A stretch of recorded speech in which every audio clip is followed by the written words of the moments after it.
Donnie meets with President Trump today at the White House.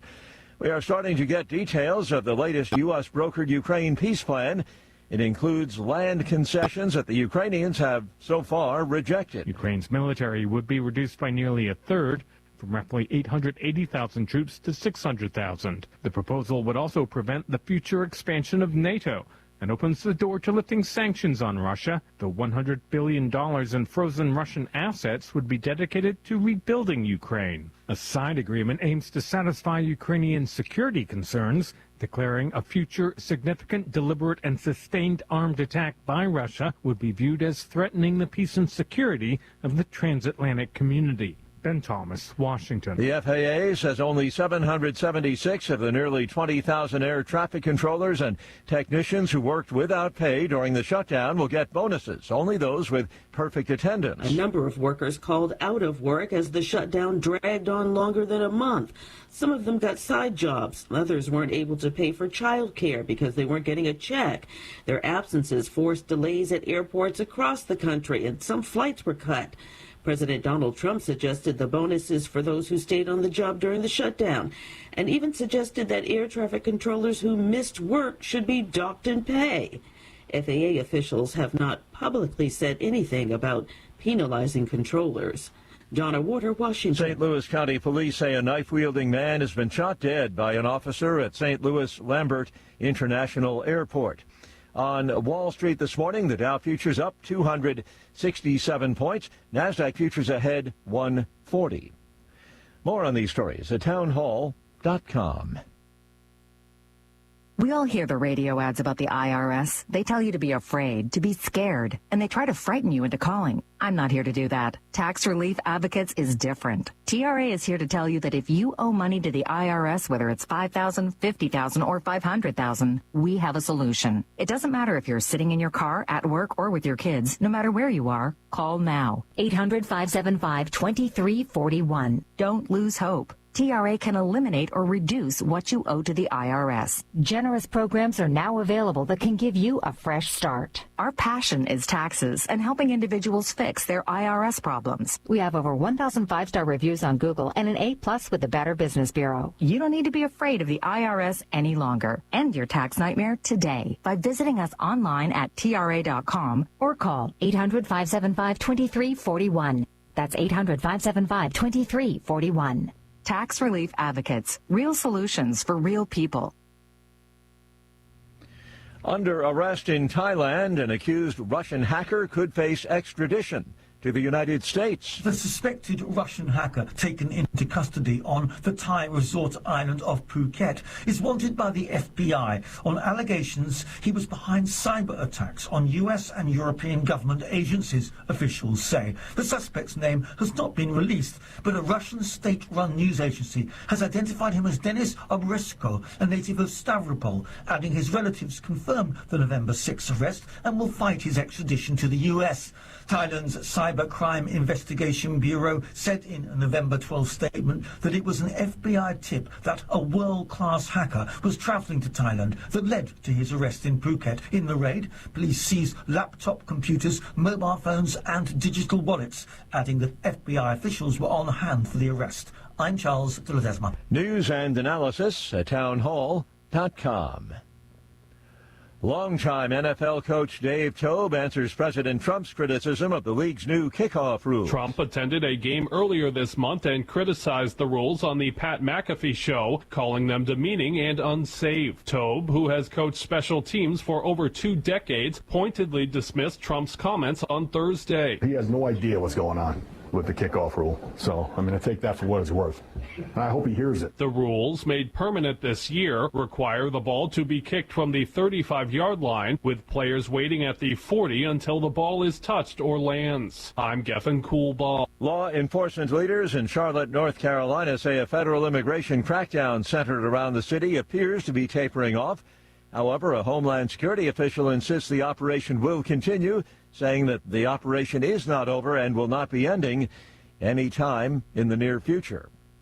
More on these stories, townhall.com.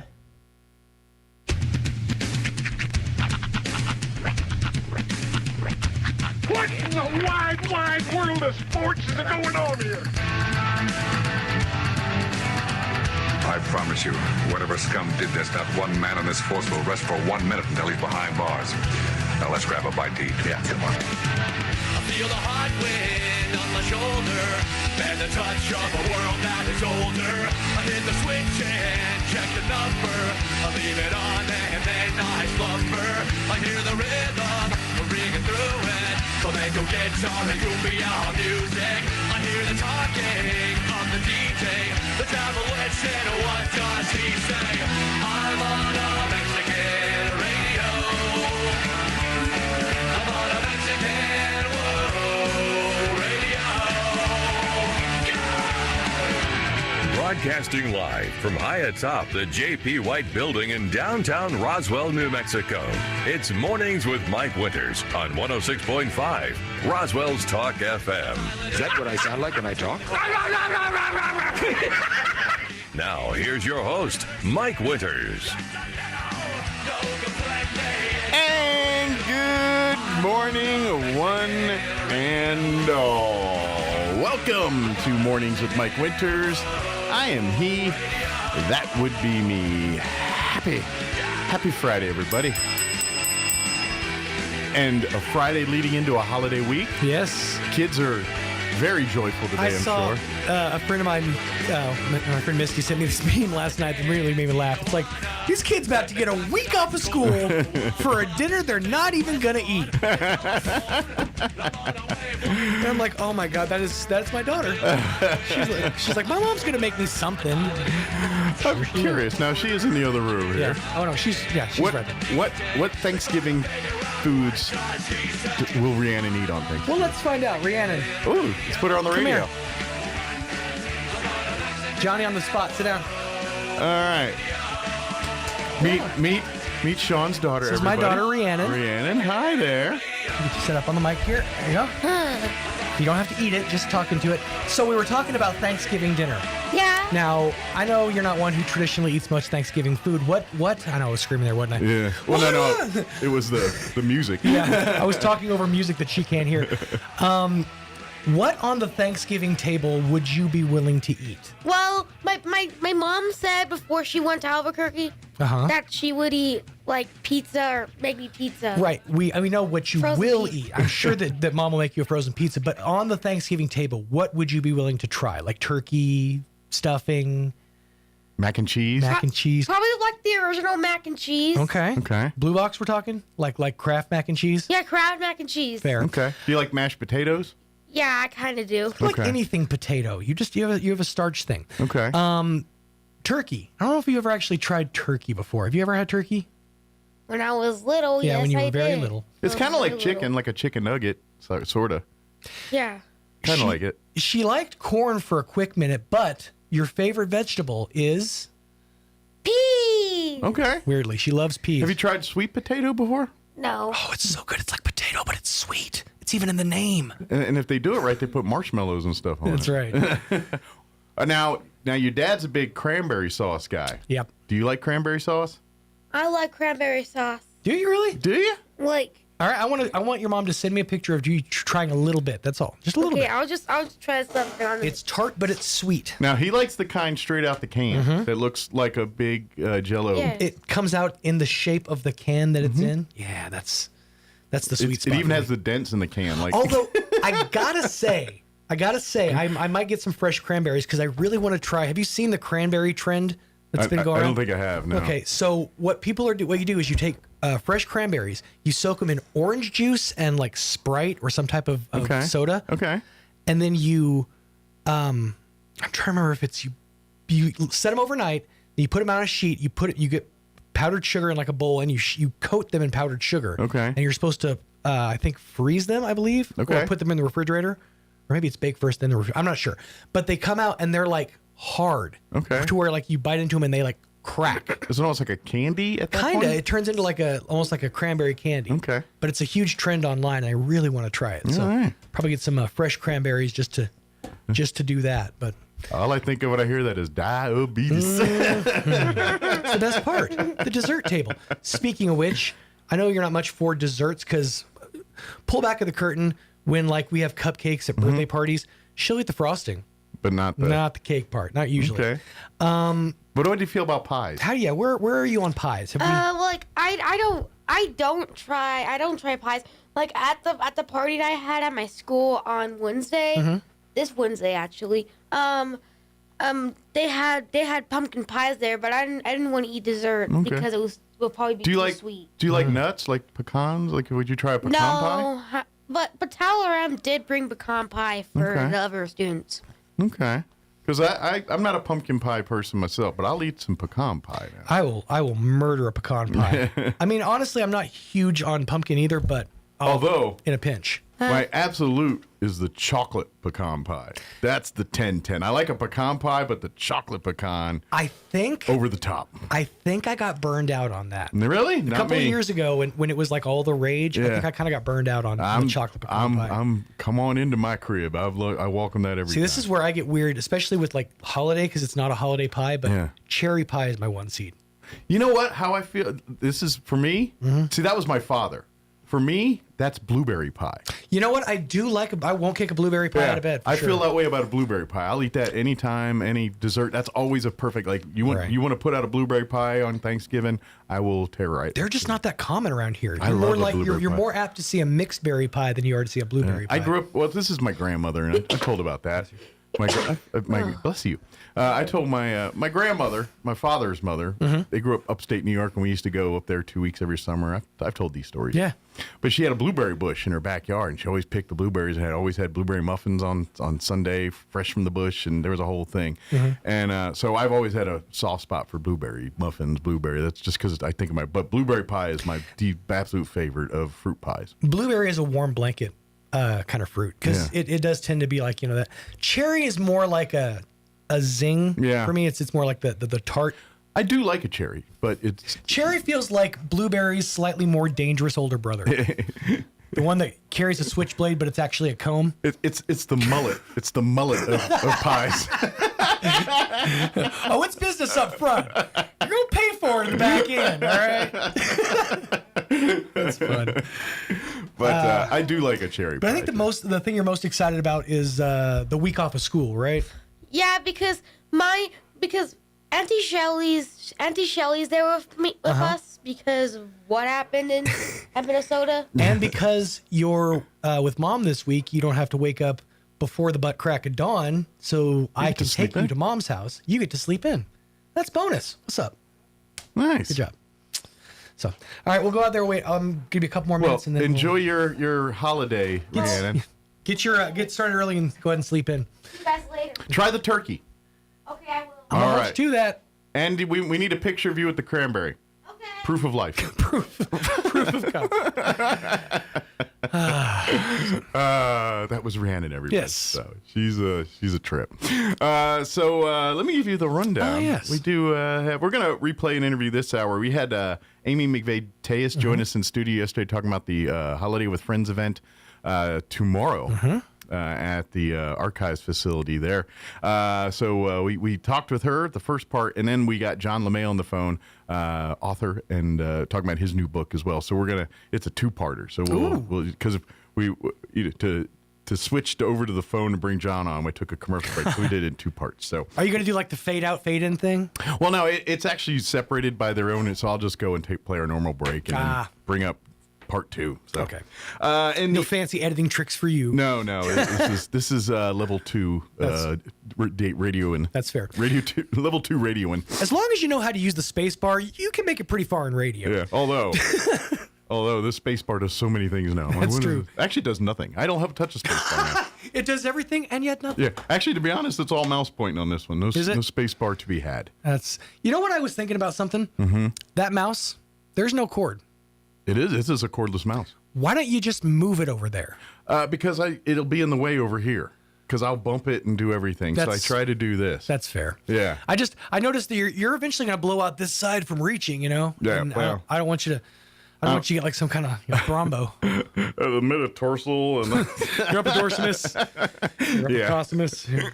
Yeah, I've blown over that through the water years ago, so I'm just skinning Jello at this point. He's right, you know.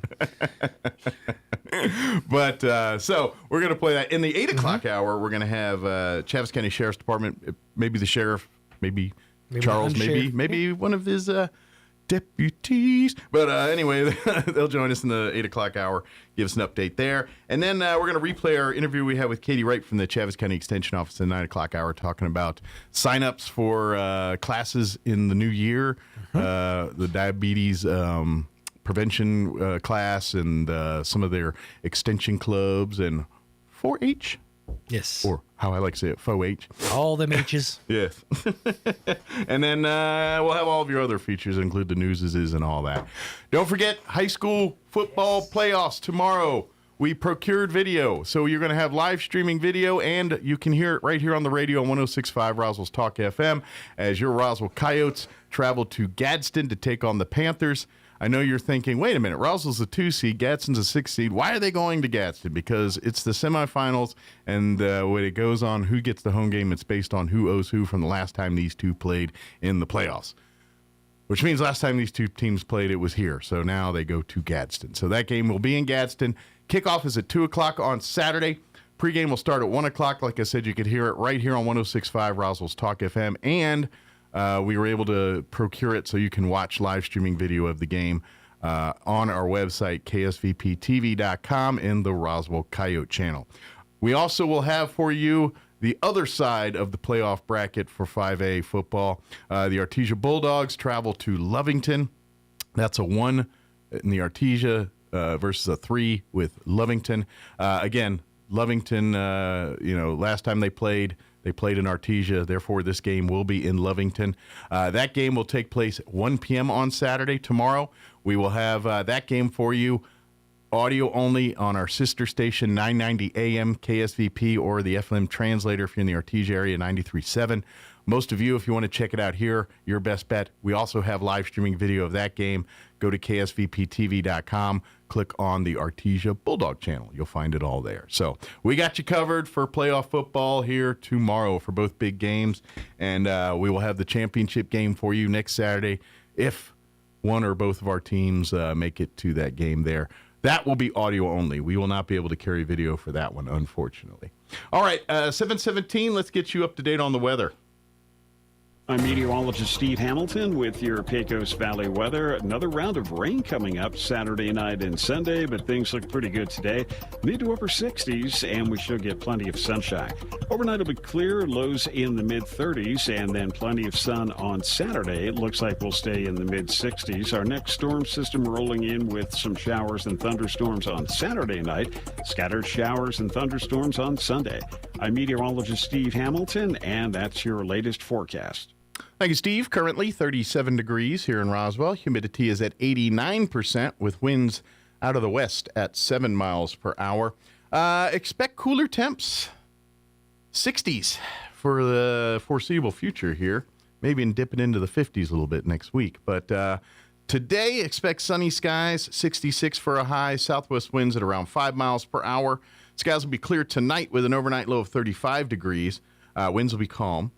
For you Saturday, sunny skies, 64 for a high tomorrow with north winds at around 5 miles per hour. And then Saturday night and into Sunday, we're looking at some pretty good rain chances. A 50% chance of rain tomorrow night. Mostly cloudy. Expect an overnight low of 47 with winds out of the south at around 5 miles per hour. For Sunday, we're looking at a 50% chance of rain. It looks like that's mostly for the AM hours. They're talking till about 11. Mostly cloudy early, but gradually the sun will start peeking out. Expect a high of 65 on Sunday with southwest winds 5 to 10 miles per hour. So rainy for the morning, should be clearing by the afternoon is what it's sounding like. Sunday night, clear, overnight low of 39. And then looking at next week, sunny and 69 for Monday, 65 and sunny on Tuesday, dips down into the mid-50s on Wednesday, and Thanksgiving Day, sunny and 63. So full-on fall, folks. That's what we got right now. All right, it is 7:19. We're going to take a quick break. Then we're going to play our interview we had with Amy McVeigh-Tejas and John LeMay. talking about the Holiday with Friends event this Saturday tomorrow at the Archives facility. Don't go away. The holiday season is the perfect time to cozy up with Plateau, because right now receive a $100 credit when you sign up for True Fiber Internet with Plateau. When you cozy up to True Fiber Internet from Plateau, you'll get reliable, blazing fast speed to stream more, game more, and surf more than ever before. And with a $100 credit when you sign up today, you'll save more too. Call 1-877-PLATEAU or log on to plateautel.com today and cozy up to True Fiber Internet from Plateau. Have you ever run into a spiritual bully? The spiritual bully says, you're not spiritual because you don't do it the way I do it. Throughout history, Christianity's biggest obstacle has been man trying to put their requirements of religion on others instead of listening to what Jesus said. One of Satan's greatest tools is to peddle his brand of religion using man's arrogance. To find the best version of Christianity, shouldn't we look at and then imitate Christ? Jesus tells us the 2 greatest commandments are to love the Lord your God with all your heart, soul, and mind. The second is like it, love your neighbor as yourself. We should use those as our standards of Christianity. How do we love that way? Jesus would say again, if we love him, we do what he says, we keep his commandments. We must study the life of Christ to strive to live like him. We aren't called to live like anyone else but Jesus. He's the authority, and his word is all we need. Join us at the Country Club Road Church of Christ for worship at 10 a.m. on Sunday, located on the corner of Country Club and Washington in Roswell. If you plug your nose, you can't tell the difference between an apple, potato, and an onion. Unless you open your eyes. Here's Mike Winters. Studio this morning from the Historical Society for Southeast New Mexico. Amy McVeigh-Tejas back with us. Good morning. Good morning. How are you today? Good. Good. Love the weather. It is nice. I do like the change of pace. Mm-hmm. Don't get me wrong. We have beautiful weather, sunny skies, but we're blessed. But a nice overcast day with some rain, not flooding, none of that. That's right. Getting ready for the holiday event. It's kind of like the holidays. You know, it is very hard to get in the holiday spirit when it's 80 degrees out. when you're sweating, putting up Christmas. It's just I mean shorts and a t-shirt. Don't get me wrong. I don't want to sit in 8 feet of snow either. Right. That's right. But it's when it's Christmas and the holidays time, getting ready for Thanksgiving. It's just it evokes cocoa, it evokes winter things, it just evokes firesides, and you know what I mean. And it's not, I with all due respect to Hawaii, it's not leis and hula shirts and all the other stuff. That's I'm sure it's a delightful whole Christmas, but that's not. It's supposed to be snow and Santa and cold and all that good stuff. But so this is more of a feel of Christmas. It is, and so that'll make. But this Saturday is the well, we can say it now, second annual Holiday with Friends event. Like we said, this is kind of we can't bring you Holiday Magic, the Holiday Magic Arts and Crafts Show, because unfortunately the convention center is still not available to do that. Right. So this is kind of the best of what we can do in the meantime. And I know the Liberty holds a similar event with some of the other featured artists. So it's kind of broken up into a couple smaller events until we can all meet together again, kind of thing. That's right. So, but this Saturday, the Historical Society will be hosting the Holiday Friends, which some of your ones you kind of know and love for many years of being part of the Holiday Magic, they're going to be offering their things that they're famous for. A few new ones, few ones that you may not recognize as well too there. So, and I would say between hitting the Liberty event and this event, you get a good smattering of some of your all-time favorites at the Holiday Magic. So that being said, this is your chance to come shop, come get food, come get some great gifts. Come see what the Historical Society has to offer too. Like I said, John LeMay will be there with his newest book, and is Donna going to make it down too? Donna will be here. Donna will be down as well too, and she's got both of them between them. They can start a library by themselves. That's true. But they're going to have not only their latest books, but some of their favorites and things, or maybe if you've read some of their newer stuff, and you're like, I need to dig into their catalog, their deeper stuff. You can come, and of course they'll be there to chat and sign books and do all that stuff too. So it's going to be a fun Saturday. Great Saturday. We're really excited. It's 10 to 4 on Saturday. The museum is beautifully decorated for the holidays. We have numerous volunteers that will welcome you into the museum for holiday cheer. great opportunity for Christmas pictures. So make sure, and we don't care what you do, whether you go to the archives first or the museum, make sure and hit both the buildings. Something we hadn't really talked about, though, one little note, Georgia Bader, with her turquoise jewelry, is unable to attend. Oh, that's unfortunate. And but we have Deborah Lucas. We can smell the aroma from here. We have Danielle Gonzalez and Angela with some fun gift ideas. Trina Padilla does her amazing, unique gift items, and Kim Conley with her hat bar. So great shopping, and then the famous green chili. So we've got those vendors. Something we really haven't talked about, and I want to give a huge shout out to Elaine Mayfield. We've been working on a silent auction, and we're really, really excited. We have not done much promoting on this, so we're going to quickly unveil some phenomenal opportunity gifts, and we have a signed low-numbered Peter De La Fuente, magnificent Autumn Flight. So if those bird lovers, Steve Smith, if you're listening, just got a nice settle. But it's Peter De La Fuente is amazing, and he donated this, and we just really want to give a shout out to him. He's of course, we've had the pleasure of talking to him on the show a few times, and he's not only an amazing artist, but an amazing art historian. He is a historian. Yeah. And that's what, and not only has he got amazing work, but if you ever get a chance to have a conversation with him and talk, just technique. And I mean, unbelievable. I talk more about eggs with him and not actually food, you know. Right, exactly. By that big a conversation, egg, we're talking about lunch or breakfast. But he's amazing. Yeah, it's really cool. He's amazing. And if you want to, I know you could go to wyethheard.com to see the image of Autumn Flight. Mike, I do believe anybody following us on social media will post all pictures tomorrow of these collections if you want to give just like an advanced glimpse. We had a... Plus, you look like a baller at Christmas. Imagine presenting one of these as a Christmas gift to somebody. Oh, for sure. I'm just telling you, you're gonna be the belle of the ball at that Christmas party. That's right. Absolutely. We have some Area Finch pottery we're really excited about. We have a fun kids collection, adorable ladybug cookie collection. It's adorable cookie jar and stuff. Deborah Lucas has generously donated her special treat basket. Ooh. So it's like a blessing of everything it's like a hodgepodge of her delicious treats. The candy, the whole 9 yards, cookies. I'm telling you right now, even if you don't like pumpkin, try the pumpkin roll. That's true. It is. Like, I don't like pumpkin. Right, I love those pumpkin rolls. I agree. Yeah. I'm the same way. Yeah. It is. It's just unbelievable. We do want to give a shout out to Dion's. Dion's has supported the Historical Society and donated a Dion's Chef's Bundle. Oh, great. It's a Dion's apron, pizza board, and then a pizza kit. So you could do a home party. Okay. They're going to donate this kit, and you literally take it home. I don't know if you can outdo Dion's Pizza, but if you want to try, you could do it at home with their kit. It's so fun. Nice. Elaine Mayfield helped us put together a comfy and cozy collection. It's got the throw, the whole 9 yards, hot cocoa, a book, all this fun stuff. Nice. A fun pampered pet collection. Okay. So we've got to honor the furry animals. Absolutely. It's more central featured for dogs.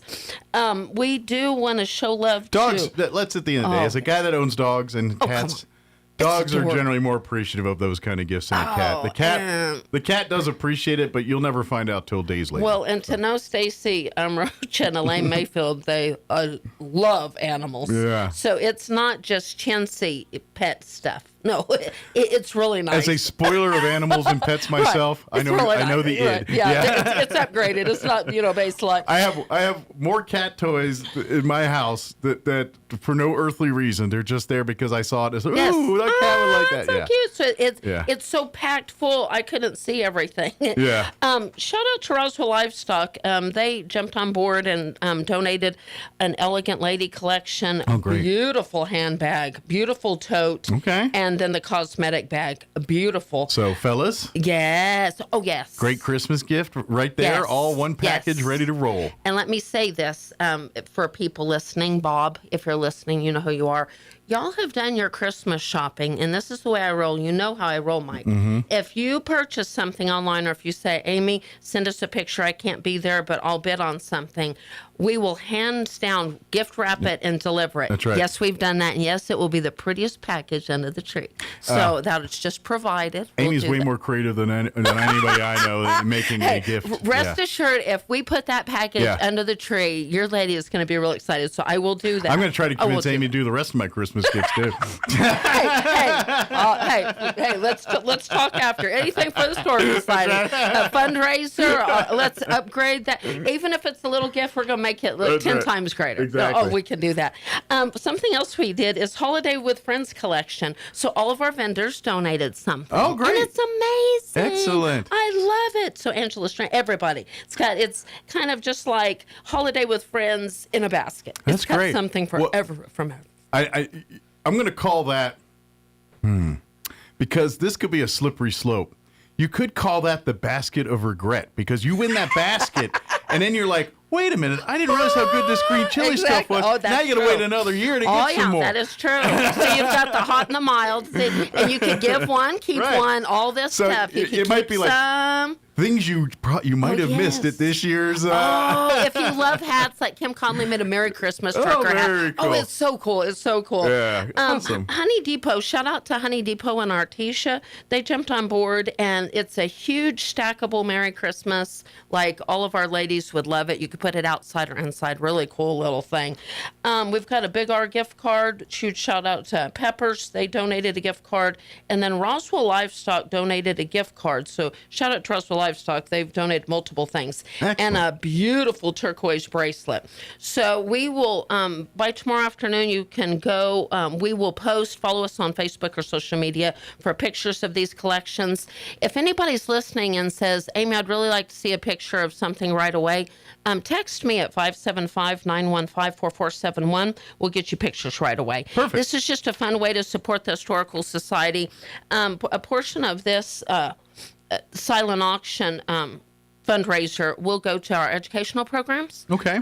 Just helping us do what we do, celebrating these kids and doing some great things. So I think it's very important to know this is a fundraiser for the Historical Society, but it's also a time for us to honor the legacy of holiday magic, and also our friends. These are supporters of Historical Societies, member of the Historical Society, just coming together to support it. So we just want to thank everybody for the support. 10 to 4.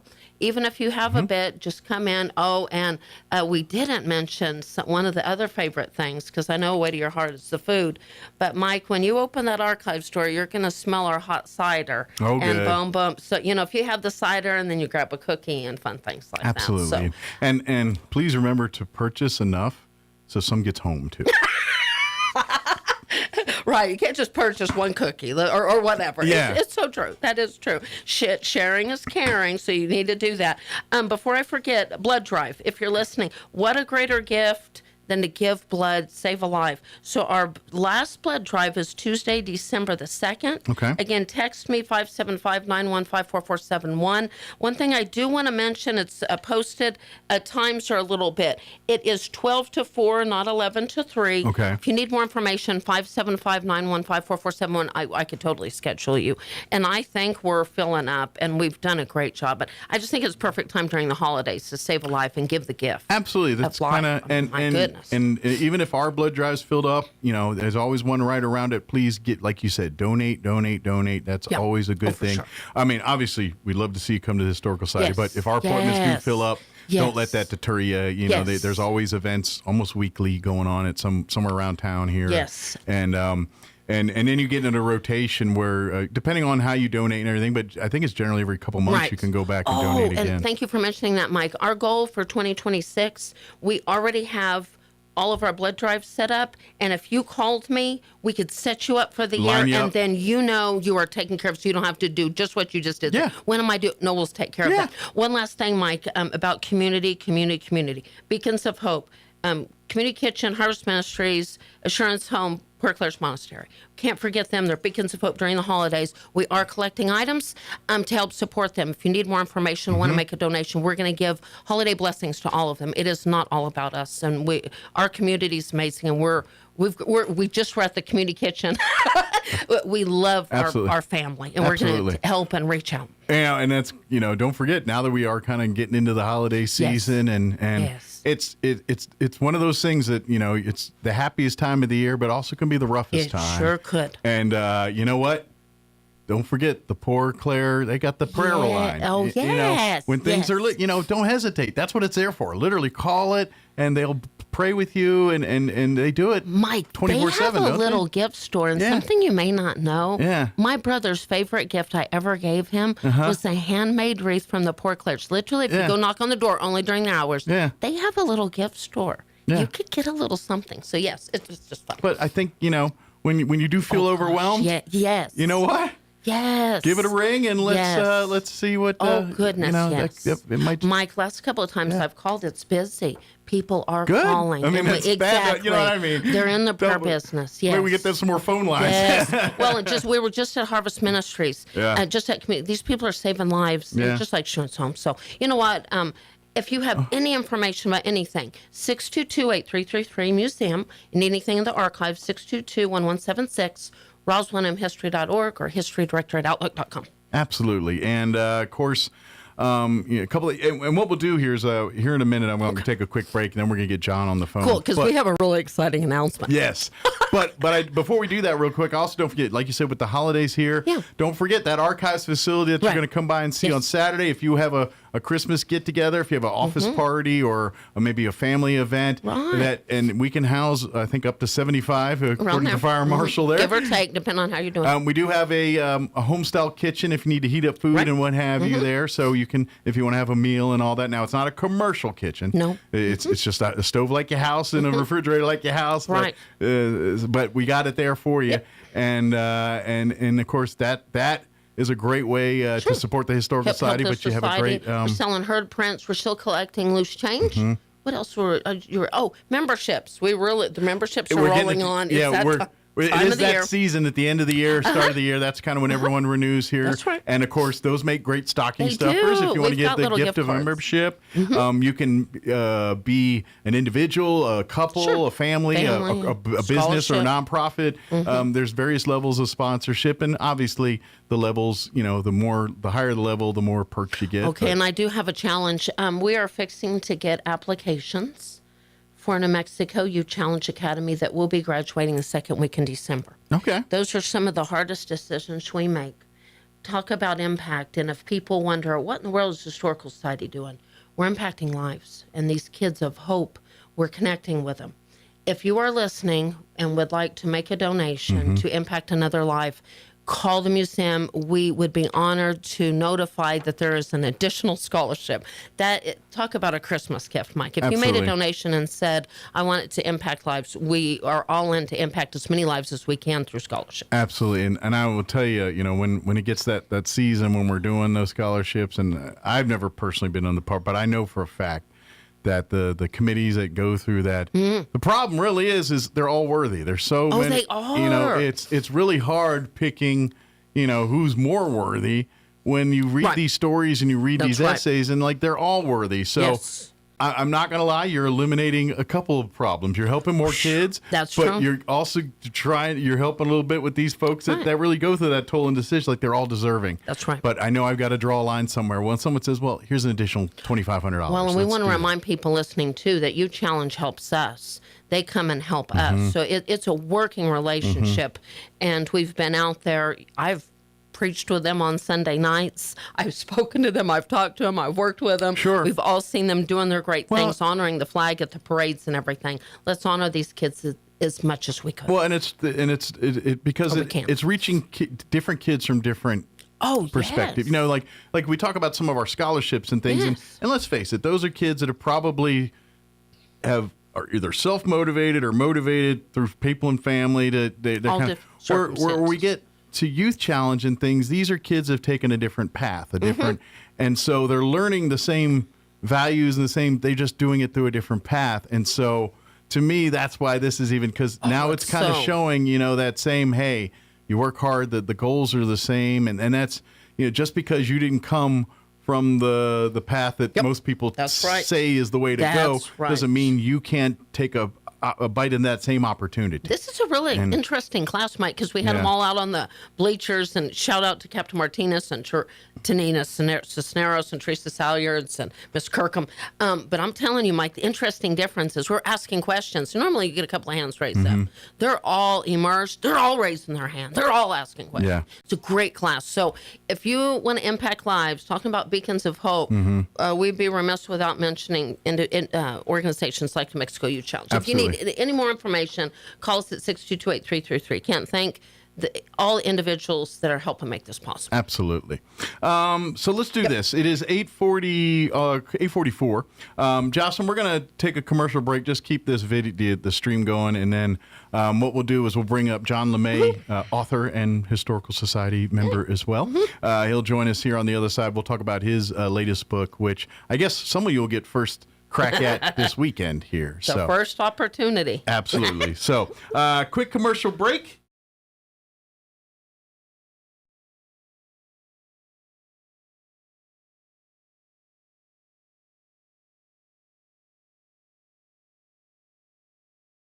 Department take immediate action toward air monitoring and developing community health guidance. This comes after the explosion at an oil refinery in Artesia. H.F. Sinclair's Navajo refinery in southeast New Mexico in the Permian Basin experienced an explosion and fires on October 31st, which injured 3 and caused thick smoke to waft over the city. The Artesia Animal Shelter still has lots of dogs and cats available for adoption right now. If you go to the City of Artesia Facebook page, you can see pictures of some of the available animals, and you can also go to the Animal Shelter's website or visit the shelter in person to see all of the animals that are available. The shelter is located at 502 Paddy Wagon Way.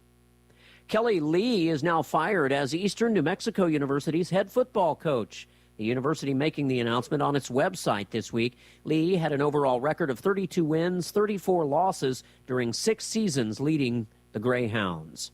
You're up to date. I'm Jared Sorello.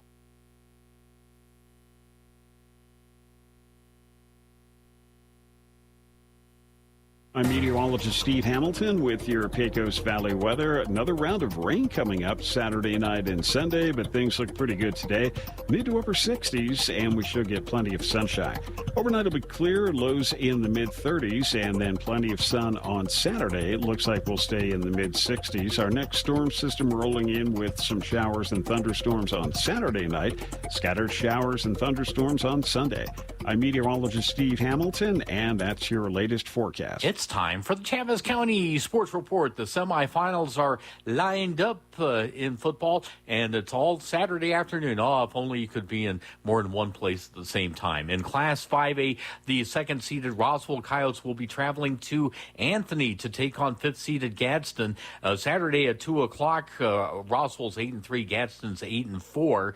Roswell played Gadsden earlier this season, won in Anthony 33-14. Quarterback Luke Lynn, 216 yards passing, 72 yards rushing that day. In Class 3A, second-seeded Dexter will be playing at home against third-seeded Hope. That's tomorrow at 1 o'clock. Dexter 9-1, Hope 8-3. And in 3A also, fifth-seeded NMMI 8-4, playing at number 1 St. Mike's. That starts at 1 o'clock. St. Mike's 11-0. The Sports Report brought to you by DSI. Call DSI for all your office technology needs. I'm Eric Butler at Roswell's Talk FM 106.5. With the Wall Street Business Report, I'm Bill Alexander. Verizon will cut more than 13,000 jobs in its largest single layoff as it works to shrink costs and restructure operations. Verizon also said it plans to convert 179 corporate-owned retail stores into franchised operations and close 1 store. Sizable layoffs have continued to pile up around the country, raising worker anxieties. Some companies have pointed to rising operational costs, spanning from President Donald Trump's barrage of new tariffs and shifts in consumer spending. funding. Others cite corporate restructuring and redirecting money to artificial intelligence. Walmart delivered another standout quarter, posting strong sales and profits that blew past Wall Street expectations as it wins over a broad base of shoppers, including cash-strapped Americans and the well-heeled who have grown anxious about the economy. Sales of previously occupied U.S. homes increased last month to the fastest pace since January, as lower mortgage rates help pull more home buyers into the market. For the Wall Street Business Report, I'm Bill Alexander in Washington. And good morning, 744. Sorry about this. It's part of joining the noon system. I thought I was going to play a liner there, and it didn't. So here is part 2 of our interview with now John LeMay joining us on the phone as we talk about his new book and wrap up about the Christmas with Friends event happening tomorrow. Here's the rest of that interview. Enjoy. Still in studio with us from the Historical Society for Southeast New Mexico. And joining us on the phone, author and Historical Society member and all-around good guy, John LeMay, also on the phone. Good morning, John. Morning, Mike and Amy. Good morning. So, little birdie told me that we got a new book that literally hot off the presses just showed up in the mail, a day or two ago here, right? Yeah, it's another Arcadia Images of America book, which means it's packed full of pretty much photographs page to page. Okay. It's called Rural Roswell and South Springs Ranch. So the focus is the lands that used to be owned by John Chisholm, the cattle king. So, South Springs, East Grand Plains, lots of like farming and ranching photos in the book. Good deal. So it's kind of really a picture history of the Chisholm's Ranch in South Roswell here, basically. That's pretty cool. Yeah. So what's the average span of time that these photos cover during that period? I mean, how far back's it go, and how modern do they go? We go back to the 1860s, and then we don't get modern at all, really. Okay. We have some modern pictures of the Chisholm statue that we have today, but that's about it. It sticks around the 60 time frame, so Civil War era. Like, let's say 1860s to the 1920s. Let's say that. So Civil War up to, just after World War I, really, pretty much. There. Yeah. So, interesting. So, so what, as far as research and all that, I imagine a lot of it, you just go down to the old archives facility that you happen to have to find but how much digging do you have to do to collect that kind of stuff? Since I'm in the archives a lot, I come across this stuff by accident. Yeah. Usually that's when I decide to write the book. It's like, oh, this material is here. Okay. So, yeah. So it's like basically you go through, it's like, oh, I got a big enough pile of things that I can collaborate into a book now. Okay. Yeah, exactly. So is there times where you have to go, like, I'm missing a piece and I got to go hunt it down, and then you go hit people like Donna or someone else to go find it? Yeah, sometimes, definitely. Okay. It's a team effort. Exactly. So kind of give talk like you said, it's a lot of pictures, but talk a little bit about the kind of story that you're telling in this book too. Yeah, it's for Roswellites, who have grown up here and know the history, but it's also for Wild West history buffs because John Chisholm was a big deal. Kind of a big deal. This covers, he, back in the old days before there were government laws and stuff, Chisholm would just ride onto the range and claim the land. So therefore, he kind of unofficially owned everything between Fort Sumner and Carlsbad, with Roswell smack dab in the middle. And Roswell is where he chose to have his ranching headquarters. And after he died in 1884, eventually J.J. Hagerman bought the ranch. So we also cover Hagerman's time when he owned South Springs. And then after that, it was bought by the Austin family and eventually Robert O. Anderson. Okay. So that ranch has quite a lineage here. So I'm just curious, because like when you I literally get the image of Marvin the Martian, coming up, planting his flag and saying, I claim this in the Chisholm, Yeah. Is that basically, obviously not that cartoon, but is that kind of what happened? Yeah, so in Chisholm's case, yeah. Okay. When it came to Hagerman, he did obviously that was it, yeah. But the first establishment, he just like, I'm here first, it's mine now. Yep. And I'm sure he had to deal with the people that were living there before that probably had a problem with what he's saying. That's my land. Well, not now, it's not. Yeah. Yep, that's true. Which, interesting. Okay, I didn't realize that part. I was kind of, I always think of, I'm not going to lie, I go right to the Charlton Heston Young Guns when I think of Chisholm and all that. You know, I kind of, that's the image I have in my head when I think of Chisholm every time. And sorry, it's movies that did that to me. So you kind of talk about how it kind of transitions from family to family over time, and just like, I guess some of the changes that each family implemented over times too, huh? Yeah, the book's broken up into the Bosque Grande Ranch, which was Chisholm's first property north of Roswell. Okay. And which isn't too, it's not really too far north of us. You know, Roswell can claim that as part of its confines, or Chavez County at least. And then we've got South Springs under Chisholm's time, then South Springs under Hagerman. Then we've also got a whole chapter on East Grand Plains and the Oasis Ranch, because Chisholm claimed that as well. And he even claimed bottomless lakes, so we have a chapter on that, and also a lot of our flooding from the past. So we've got old flooding pictures from the 1890s and the early 1900s in there, and also a chapter on the Pecos River Bridge as well. Okay. Interesting.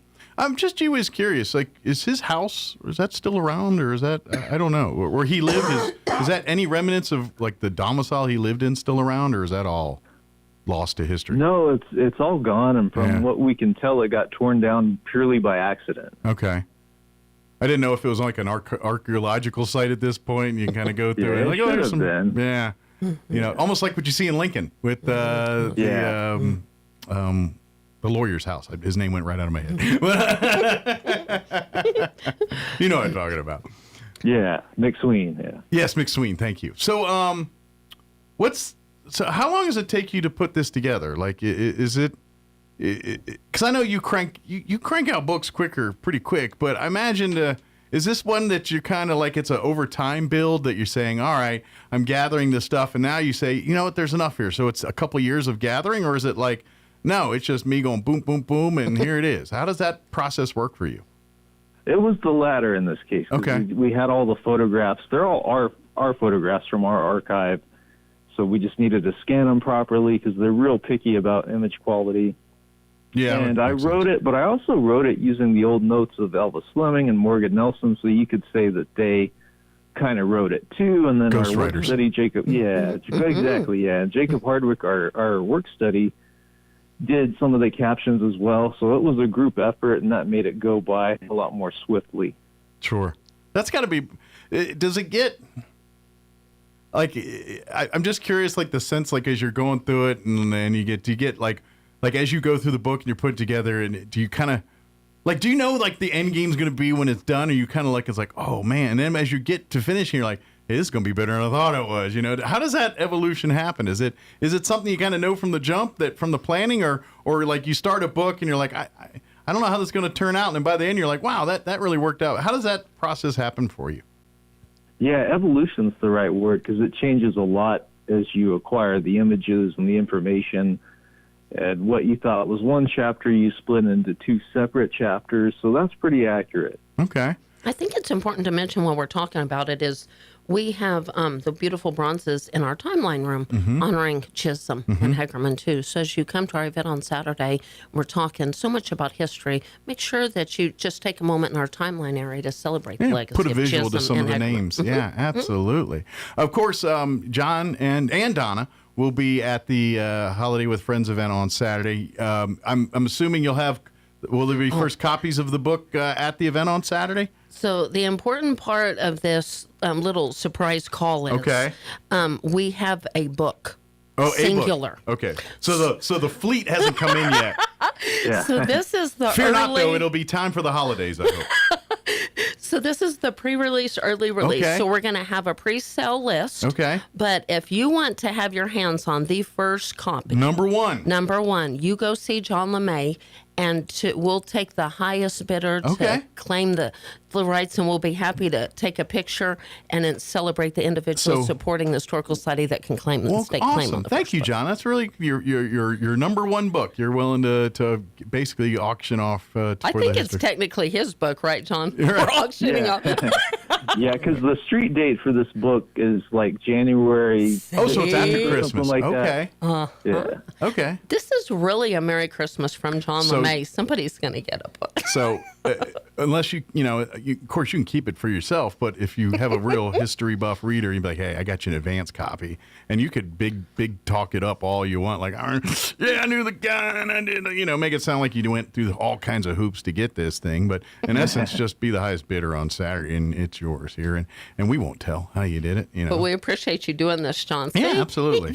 I think it's in the holiday spirit. He hasn't done this before. Yeah, that's cool. This is the first pre-release kind of thing. So, I'm kind of curious. Your first book, did they just sit on a shelf, or do you have them like in a some kind of display? How does that work? Because I imagine, that's your own work. You're kind of like, I'm gonna, be more proud of it than someone else. Be like, I got a first. Well, I wrote it, so I used to do that, but now I've got 60, so they're just interspersed kind of by subject and category and stuff like that. Yeah, when you get a volume that you have at this point, and the kind of, which, by the way, if this particular subject is not right in your wheelhouse, John, like you said, he's got 60 other books. You'll see. I think we'll have most of them there at the event on Saturday. Courtney, you can go to our Historical Society website and see them. Haunted Lincoln will be there. Haunted Lincoln's the new one that's out. Okay. There's actually copies available, and Donna's got the Haunted Courthouses and Jails, which came out about the same time. Yeah. Oh, yeah, she's got a whole nother, if you got all through of John's books, and let me show you Donna's, that'll tie you over for another while here too. So, but and of course both these authors are kind enough to put their stuff through the Historical Society, so that always comes back to the Historical Society there. However, if you don't see some of the books that they want, please don't hesitate to go to Amazon and John, look up John. There's Donna as well. Now you're helping the author a little bit better by doing that. I will admit. But if you want to get some of their other books that we may not have at the Historical Society, definitely support John and Donna through those. We're gonna ship or whatever. But when you go through our portal, everybody gets ship too. And I think it's all whatever's easiest. But we could even, if somebody's we get them autographed listening, easier than Amazon. Sure, we can get them autographed, and we'll be happy to gift wrap and deliver here locally or ship out Absolutely. too. We'll be happy to do that. Absolutely. But so I can't let you off the hook without saying what other iron you got in the fire. Like I know you're just literally one's coming out, but I know you got at least one or two on the back burner right now. So in spring I'll have another history press book called Monsters of New Mexico, which is folkloric creatures and Bigfoot. Okay. Type stuff that's native to New Mexico. And then Donna and I signed a contract to do Haunted White Sands or something of that nature together for, same publisher. Oh, cool. Nice. Awesome. That'd be cool. That's exciting. Man, that'd be kind of... That's a road trip. Right? Yeah. I'm not going to lie. Road trip. I didn't know there was a lot of haunted experience out of White Sands, but now I'm thinking, well, maybe I missed it a few. Oh, yeah, quite a few. Maybe the Historical Society board needs to go on a road trip. That'd be fun. Board meeting at White Sands. No, I'm just kidding. Well, I know a couple of them. You're gonna have to. I'm just kidding. You're gonna have to problem stops at some ice cream shop or something. I know something. You're gonna have to. We're gonna make side trips on some of that. So, but yeah, I think that'd be good as long as we surround it with food, because we're all an eating bunch. So yeah. But of course, come see us this Saturday. Holiday with Friends from 10 to 4 at the Archives facility. They were at the Historical Society, 208 North Lee. Yep. Come get tours of the home. Right. Come and experience all the delights from our holiday friends. And, of course, come meet Donna. Come meet John. Come get, please bid on our silent auction. And, of course, slip John a few extra 20s here. He might get you that other book here for your... Yeah. I joke, of course. Make a bid or donation, and he's willing to donate that to the Historical Society. So thank you. That's right. Good deal. Did we get it all? I think we did. If you're unable to attend, want to be participate in the silent auction, again, call the museum. We'll get information to you. 622-8333. We really appreciate it. Excellent. Well, John, thank you very much. Appreciate it. We'll let you get back to your thing, and we'll see you here this weekend. All right. See you guys later. All right. Take care, John. Thank you. Thanksgiving is the time to bring the whole family together to celebrate and be thankful. But after the turkey and stuffing are put away, Black Friday at Roswell Hyundai means the best deals of the year, including 5.49% APR for 60 months on 2025 Hyundai Venues, 3.99% for 60 months on 2025 Hyundai Elantra and Palisade, or as low as 0% for 60 months on Hyundai Tucson. Roswell Hyundai will work hard to get the deal done. Black Friday deals all month long at Roswell Hyundai, 1909 West 2nd. When managing a chronic illness, Access to the right treatments makes all the difference. Artesia General Hospital's Infusion Center provides IV therapy and biologic treatments, so you don't have to travel far for care. Expert infusion therapy right here in Artesia. Call 575-736-8256 today to learn more. The inventor of Pringles is buried in a Pringles can.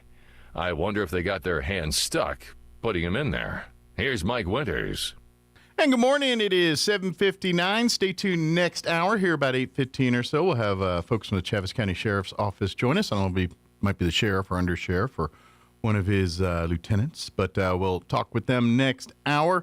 Don't forget, we will have high school playoff football for you tomorrow. Roswell Coyotes travel to Gadsden. That game will take place at 2 p.m. tomorrow. You can catch that game, the audio of it, right here on 106.5 Roswell's Talk FM. Pregame will start at 1:30 with kickoff at 2. Also, live streaming video of the game at ksvptv.com in the Roswell Coyote channel. We'll have Art and Kelly call all the action for you here. Like I said, kickoff at 2. Pregame will start at 1:30. All right, it is closing on 8 o'clock. Town Hall News is up next. We'll be back. Don't go away. On air and online, this is Roswell's home for talk radio. KEND Roswell. Breaking news this hour from Town Hall. I'm Rich Thomason. President Trump is willing to meet with anyone and talk to anyone.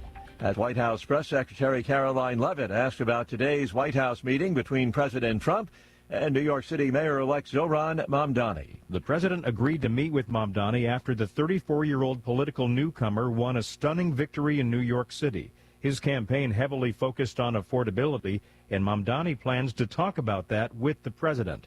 Both Donald Trump and his press secretary have described Mamdani as a communist, even though he is a democratic socialist. White House correspondent Craig Clugston. The Trump administration has announced new oil drilling off the California and Florida coasts for the first time in decades. Federal waters in the eastern Gulf of America have been off limits to energy exploration since 1995. Federal Judge Gia Cobb ordering an end to the president's war on crime in Washington, D.C., ordering a withdrawal of National Guard troops from the capital city's streets. Judge Cobb concluded that while the president does have the authority to protect federal functions and property, he can't unilaterally deploy the Guard to help with crime control or call in troops from other states. The district's attorney general is calling for the troops to be sent home, saying that normalizing their use for domestic law enforcement sets a dangerous precedent. The White House stands by the deployment. Spokeswoman Abigail Jackson says the lawsuit's an attempt to undermine the president's efforts to stop violent crime in D.C. Deployments in other cities have led to similar court challenges with mixed results. Jennifer King, Washington. Federal investigators say there's evidence of cracks in the left wing engine mount of the UPS cargo plane. It crashed and burned in Louisville earlier this month. 14 people were killed. Watching Wall Street, stocks in positive territory. The Dow Jones Industrial Average is up about 178 points. The Nasdaq ahead 32 and the S&P 19 points higher. More on these stories at townhall.com. Here's an important message from the Diabetes Solution Center. Do you like pricking your fingers to test your blood sugar levels? No one does, but it's important to maintain your health. And now, by wearing a small remote device called a continuous glucose monitor, or CGM, you don't need to prick your fingers anymore. It's easy to use and helps you make more accurate diabetes treatment decisions. If you are testing your blood sugar 3 or more times daily, injecting insulin, or using an insulin pump, call the Diabetes Solution Center right now. And if you have Medicare or most major insurance coverage, you may be able to get a new CGM at little to no out-of-pocket cost. Shipping is free, and we'll even bill your insurance company for you. If you are testing your blood sugar 3 or more times daily, injecting insulin, or using an insulin pump, call the Diabetes Solution Center right now to learn how to end the painful finger sticks and get your own continuous glucose monitor, or CGM, at little to no out-of-pocket cost. Authorities in Colombia are showing off the first objects recovered from a Spanish galleon that sank off Colombia's Caribbean coast more than 300 years ago. Discovered 10 years ago, it is considered the world's most valuable shipwreck. 3 coins made of gold and bronze, a cannon, and a porcelain cup were the first items to be brought to the surface from the San Jose, dubbed the Holy Grail of shipwrecks. The galleon had been sailing back from Panama to Spain, laden with chests of emeralds, silver, and tons of gold when it was sunk by the British. Its treasures could be worth up to $20 billion, but the Colombian authorities have resisted the temptation to simply haul them up, conducting careful archaeological studies of the wreck. Who owns the San Jose is the subject of fierce legal disputes, which are expected to continue for quite a while. That's the BBC's Ann Barrison at the Raja. Townhall.com. Controversy in Texas schools. A new law in the Lone Star State says every public classroom must display a poster listing the 10 Commandments. Some teachers and parents worry the law forces Christianity on students and believe it breaches the U.S. Constitution. But all across the state, supporters are donating posters to schools and applauding the conservative push. So far this school year, posters have gone up in most classrooms, but not all. The mandate faces legal challenges likely to reach the Supreme Court. Jason Walker reporting. The federal government has released a new crash test dummy design. Advocates believe it will help make cars and trucks safer for women. The Department of Transportation says it's going to consider using the dummy in the government's 5-star safety ratings once a final rule is adopted. More on these stories, townhall.com.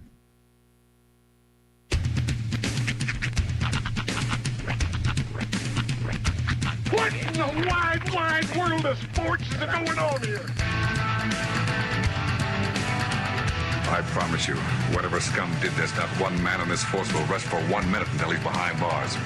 Now let's grab a bite to eat. Yeah, come on. I feel the hot wind on my shoulder and the touch of a world that is older. I hit the switch and check the number. I leave it on and then I slumber. I hear the rhythm ringing through it. Flamenco guitar and cumbia on you. 8 o'clock. Welcome to hour number 2. The Deuce. The Deuce. Mornings with Mike Winters right here on 106.5 Roswell's Talk FM. Happy Friday, everybody. Ah, yes. Welcome to it. Hope all of you are having a delightful day. Indubitably. Yeah. Got quite nice out there. Kind of a holiday-itis feel weekend as next week's the Thanksgiving holiday. Of course, the students get to enjoy the whole week off. Yep. Which means some parents will also enjoy the full week off as they make their Thanksgiving plans. And yes. I imagine some will be heading out of town this weekend to head off to their Thanksgiving. Parts unknown. Yeah. Safe travels. Fun known. Of course, the rest of us might be doing that next week here. Yeah. I'm just doing the trek to Albuquerque after the show on Wednesday, so I'm gonna reserve my road trip for the Christmas season, I think. I haven't gotten that far yet. I have no idea what Christmas. I think I'm here. I have no idea what I'm doing. So, I put it this way: I ain't got plans to travel. Right. So, I guess I'm here. And I'm the one who drives, so one would think they would let me know. Yeah. Well, and next June I got a big vacation planned. Yeah. The cruise ship deal on the river cruise. So that's kind of my big thing coming up for me as far as time off. Right. But, yeah, although I forgot to tell you, December 2nd is my next trip to Lubbock. So that Tuesday after the holiday, I'll be getting another shot in the eye. So shot in the eye. So I'll need you to man the fort that day. Well, we're going to have to do a crash course on how this thing works then. Oh, yeah. Well, good news. We'll be another thing, I think you're getting a dongle today. Ooh, I get a dongle? You're getting a dongle. All right. I forgot to tell you, you're getting a dongle today.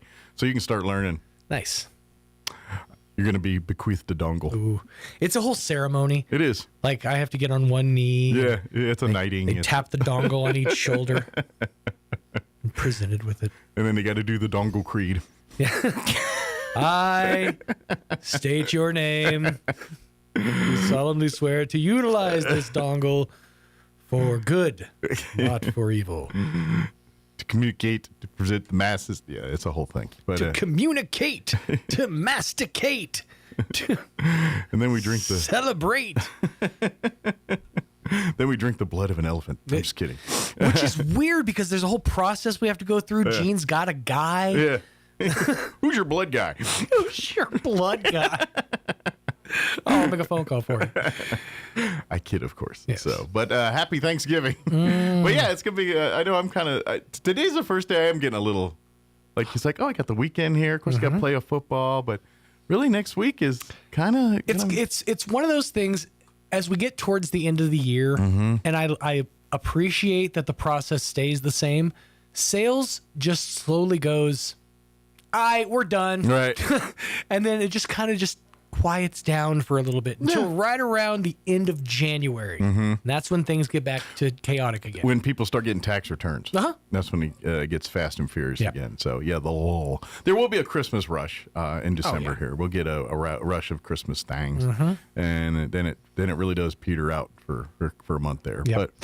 But that's when we get hotter and heavier in sports. Because we'll have a lot more basketball tournaments, Poke corn tournament going down over Christmas. Yeah, so where one drops, the other rises. But anyway, yeah. So of course, we'll do a morning show Monday, Tuesday, and Wednesday of next week. No morning show Thursday or Friday, and then. So yeah, but my plan is we'll go to Albuquerque like after the show Wednesday. We'll beat Cheeks to Albuquerque. And then it's not the best way to get there. I would drive. Well, we will be, but And then from there we will hang out, and then Friday I'll come back, probably Friday after breakfast, and then get ready for a ball game. Hopefully, anticipating we'll have a ball game on Saturday to do. So we got to get through this weekend first. Yep. But one anticipates we will have a game. It's a safe bet. I'm not going to go on Polymarket and see what the numbers are, and the over and under, but I'd say your money's pretty safe in that bet. Yeah, I got to be honest. The two games that we're covering with Artesia and Lovington and Roswell Gadsden, the one that's going to be the more competitive game, I think. Now they got to play games, and I could be wrong, and that's why they play the games. But that being said, if you look at it on paper. The Artesia Lovington game is going to be a game. That's a 2 and a 4. No, right? Yes. Yeah, because Lovington. No, that's a 1 and a 3. Or I'm sorry, 1 and 3. Yes. Excuse me. Roswell is a 2 and a 6. Yeah. So. Yeah. So I mean that's kind of what we're looking at here, and so. But that being said, you got to play the games. You never know what happens. Things could happen, but a broken clock is wrong twice a day. All right. But we're anticipating a game next Saturday. Yes. So that's what we're saying. So let me give you le rundown for this hour of the show. We're going to get you up to date with the weather and all that here in just a bit. And then Charles Eastless with the Chaves County Sheriff's Office Undersheriff going to join us here in just a bit. Give us the skinny on what's happening there. Later on in the hour, we'll get you... chew the fat and give you the skinny. That's right. and then we'll do... weather and news and all that stuff too. I got a compliment from my wife this morning. I was really? Yeah, I was getting, I got up and I was, of course, doing the morning ablutions, getting ready, brushing teeth, and shirtless, of course. Ooh. And my wife was like, Hold on. Continue. I just had to give the people some time to paint the middle picture. And my wife goes, man, you are getting skinny. And I was just like, thank you. Okay. Here's the thing. When most of my friends say, you're losing weight, and then the next thing they say is, I'm worried about you. You're right. No, that didn't happen. Well, because I'm not trying to. Right. Yeah. No, I didn't get that. I got that last night when I wasn't feeling good. She goes, I'm worried about it. I said, I'm feeling good. Because I've been dealing with kind of a cold, and my thing is today I feel a lot better though. That's the thing. I'm like, damn it, yeah. But she was just like, yeah, you look skinny today. We just were talking about the skinny fat thing, and it just, I got that. My wife hit me with a compliment. You're getting cut. Well, it's when you see someone every day, you don't notice the changes as much as people ain't seen you in a while. And so she was like, when people are like, Hunter's getting so big, I'm like, is he? Yeah. She's like, you are. I was like, yeah. And then I looked. I was like, I am. The other thing is, it's nice to see that after 20 years, that we can still appreciate the little things. That's right. Exactly. And celebrate those little things. That's right. Let me give you another little mini compliment. You made a 12-year-old young lady's day. Oh, I did? The entire good car ride to school today. Awesome. She was talking about how excited she was that she got to go on the radio, and awesome, and that her teachers. Well, that makes my day. Yeah, so good deal. That was well. She's got an open invite. as long as Daddy's okay with it. That's what I told her. I was like, it's kind of one of the perks of having a dad radio. You have access to a microphone sometimes. You know, and if you need it to dangle a carrot to get things done at the household, I'm here to help. There you go. Hey, you want that radio time? Dishes need to be done. That's right. What do you think? Think Hunter would be down? He's more of a little more reserved. Oh, once you get him going, he's going. Right. But to get him going, it takes a minute. It does. You got to kind of crack through the veneer, and then he wants to own the room. Yeah, exactly. That becomes the problem. You're I like, kind of feel like that's apple meet tree. Oh, I know. But I was trying to. It was like I'm trying to do it as politely as possible. But Sure. like, all right, bud. Okay. Yeah. No, we get it. We understand. You've explained the point 13 different ways. That's what makes me laugh is because I can totally see you and both of your kids in various ways. Mm-hmm. I'm just like, that's Sean's kid. That's how I know they're mine. It's really cool. It's kind of a joy for me to see it. I think it's fun because part of it too is, me not being a parent myself, but I could see where parents kind of get the curse of themselves on their kids. Yep. And I'm not gonna lie, that does make me giggle. Well, and every parent does it. At some point, you're gonna look your child dead in the eye and say, "I hope your children are 10 times worse than you were." And then they are. It's like they're not though. They're just you. You just now see it. Yeah. Oh, it's a fun moment. It is 8:15. Let's go ahead and get you up to date on the weather. Weather this hour brought to you by Southwest Bearing under new ownership. Custom solutions for your heavy equipment. Hydraulic hoses, hose repair, bearings, seals, sprockets, belts, tools, fluids, and fittings. I'm meteorologist Steve Hamilton with your Pecos Valley weather. Another round of rain coming up Saturday night and Sunday, but things look pretty good today. Mid to upper 60s, and we should get plenty of sunshine. Overnight will be clear, lows in the mid-30s, and then plenty of sun on Saturday. It looks like we'll stay in the mid-60s. Our next storm system rolling in with some showers and thunderstorms on Saturday night. Scattered showers and thunderstorms on Sunday. I'm meteorologist Steve Hamilton, and that's your latest forecast. Thank you, Steve. Currently 44 degrees here in Roswell. Humidity is at 76%. Winds currently out of the west at 5 miles per hour.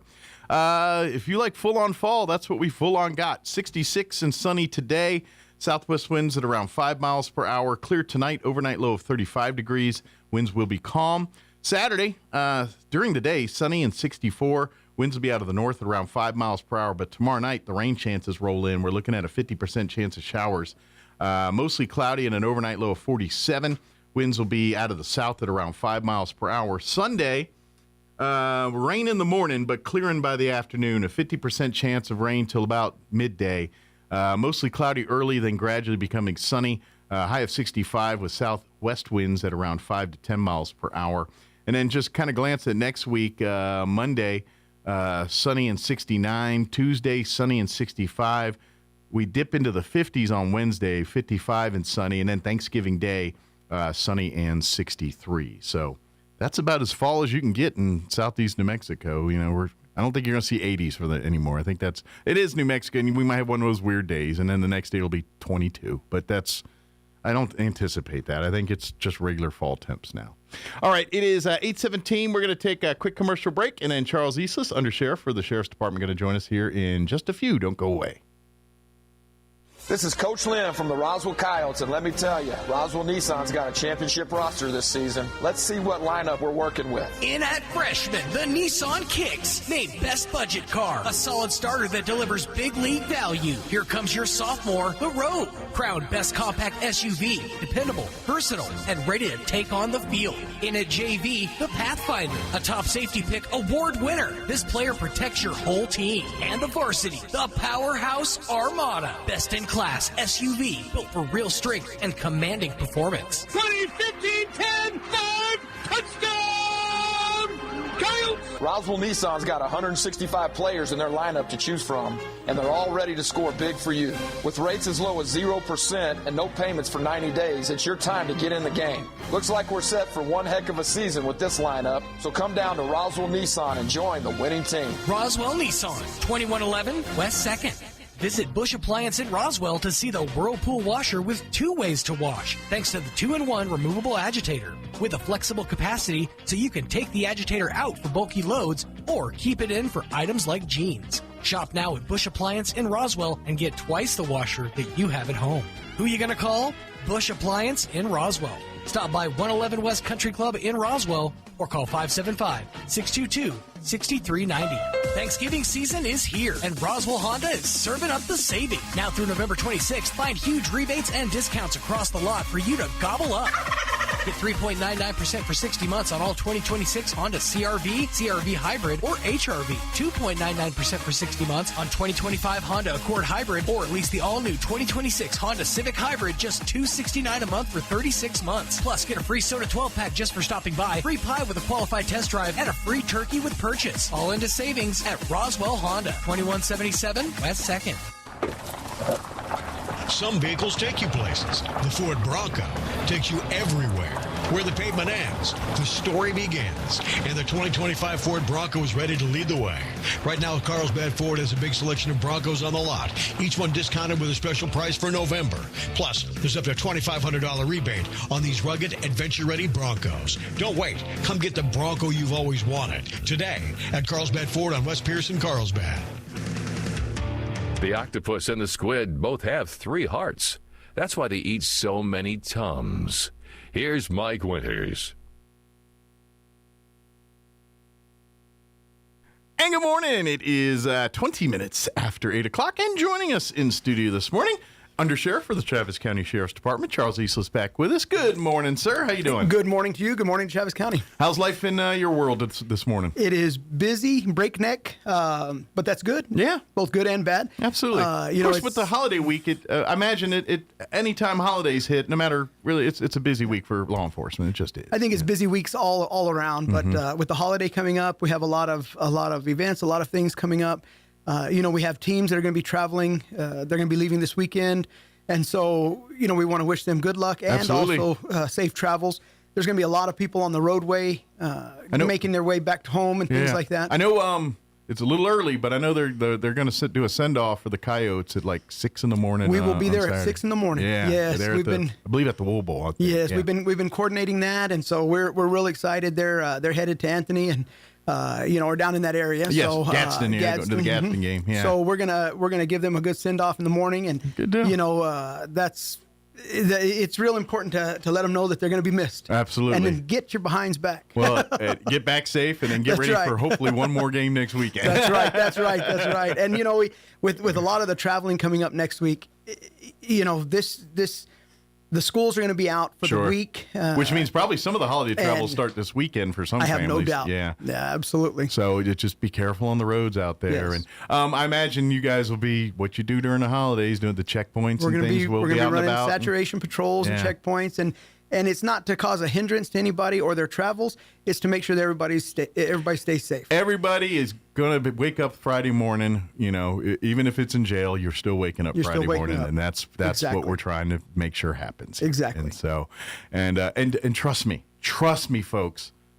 All the folks that see the checkpoint and do the turnaround moves, the cops know every single one of those moves. We call that a clue in this business. In this business, that's called a clue, They learned that like day 3 in training or something. But no, seriously. It's one of those things that for every move, you guys see it, and anticipate it. And so just be prepared for, you may not run across the checkpoint or anything, but be prepared for one.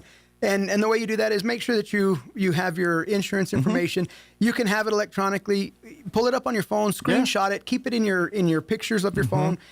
Make sure that you know where your registration is. Make sure that all your lights are working. How many of us actually walk around, and look at our lights before we go on a trip, much less on a daily basis. And I get it, but even though they just do a quick walk around. They taught us that way back in driver's ed. I remember. I taught driver's ed. And I remember the first walk around the car, make sure. Don't be that guy. Yeah. The only place I ever saw that really happen is the Air Force, because government and now planes they take that part seriously. Oh, absolutely. But when's the last time you walked around? There's no pulling to the side of the clouds, right? When's the last time you got out? All right, check my signals. Exactly. And so So some of the things that we suggest doing, especially with the holidays and the holiday travel coming up, Mm-hmm. is also make sure that you keep a blanket in your vehicle. The weather in New Mexico, warm and sunny in the morning and freezing and cold in the afternoon. We see 4 seasons in 24 hours. Yep. So make sure that you keep a blanket in your vehicle with you. Make sure that you have a safety kit, some type of safety kit, even if it's just a boo-boo repair kit for your Yeah, to be honest, I know if you go to like any store, they usually have like a car, usually in the automotive section, like an automotive first aid kit. Throw something like that back there, you know. That's it's always real a good simple. idea. And you can build one to your needs, to your liking, probably cheaper than you could buy one. Sure. Again, it's not the ability to just buy one and throw it in there. I get it, and you know. I mean, but at bare minimum, at least do something like that. At least have your jumper cables. Now they sell a lot of jump boxes and things like that. So make sure that you have a way to get your vehicle started. Well, and also back remember, going. sometimes the stuff's not just for you. Sometimes you might come across a thing and need to render first aid or get a phone help. call from a relative or a friend or somebody that says, "Hey." And we live in a state where when you leave the towns, there are parts of, especially if you're going traveling up north, you get off the side of the road. I mean, almost every couple of years, someone's stuck down there a week because they went off the road and are down there and had to survive in their car for a week.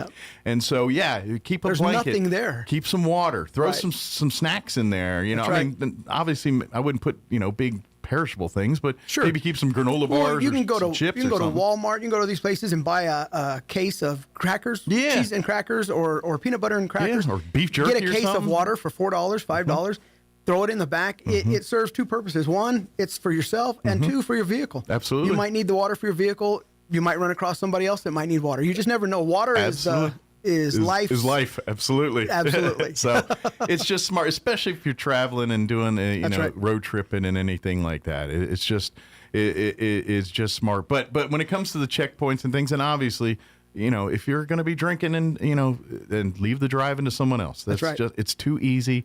And That's for the right. love of God, wait till you get to your destination. We start texting and doing that stuff. And that's a big one too. And we see it all the time. And society in itself is this is the texting era. This is even law enforcement. They have a full on laptop in their vehicle. And I get it. It's hard sometimes to hear it go off or have something.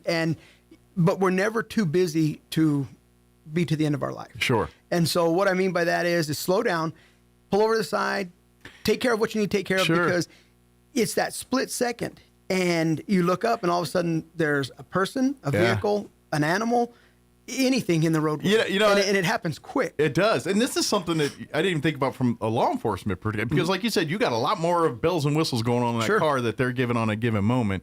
And so I imagine that's a lot of your all's training is like, look, when you're in driving, lay off the laptop. We are not and if you see, and I'll tell you right now, if you see any deputies doing that, give me a call, because we discourage that, and we don't want them doing that. Sure. And we're not the do as I say, do as I don't do as I do police. We are the but it's hard to train it, because in the heat of a moment, especially if you're in a pursuit or something and you're trying to run a license or something like that, I get the sense of urgency there. But at the end, and this is kind of the been police philosophy, even like nationally with like police chases and things. They're saying, hey, if it's a populated area, let them go. There's enough cameras. We'll catch them later. That's right. Obviously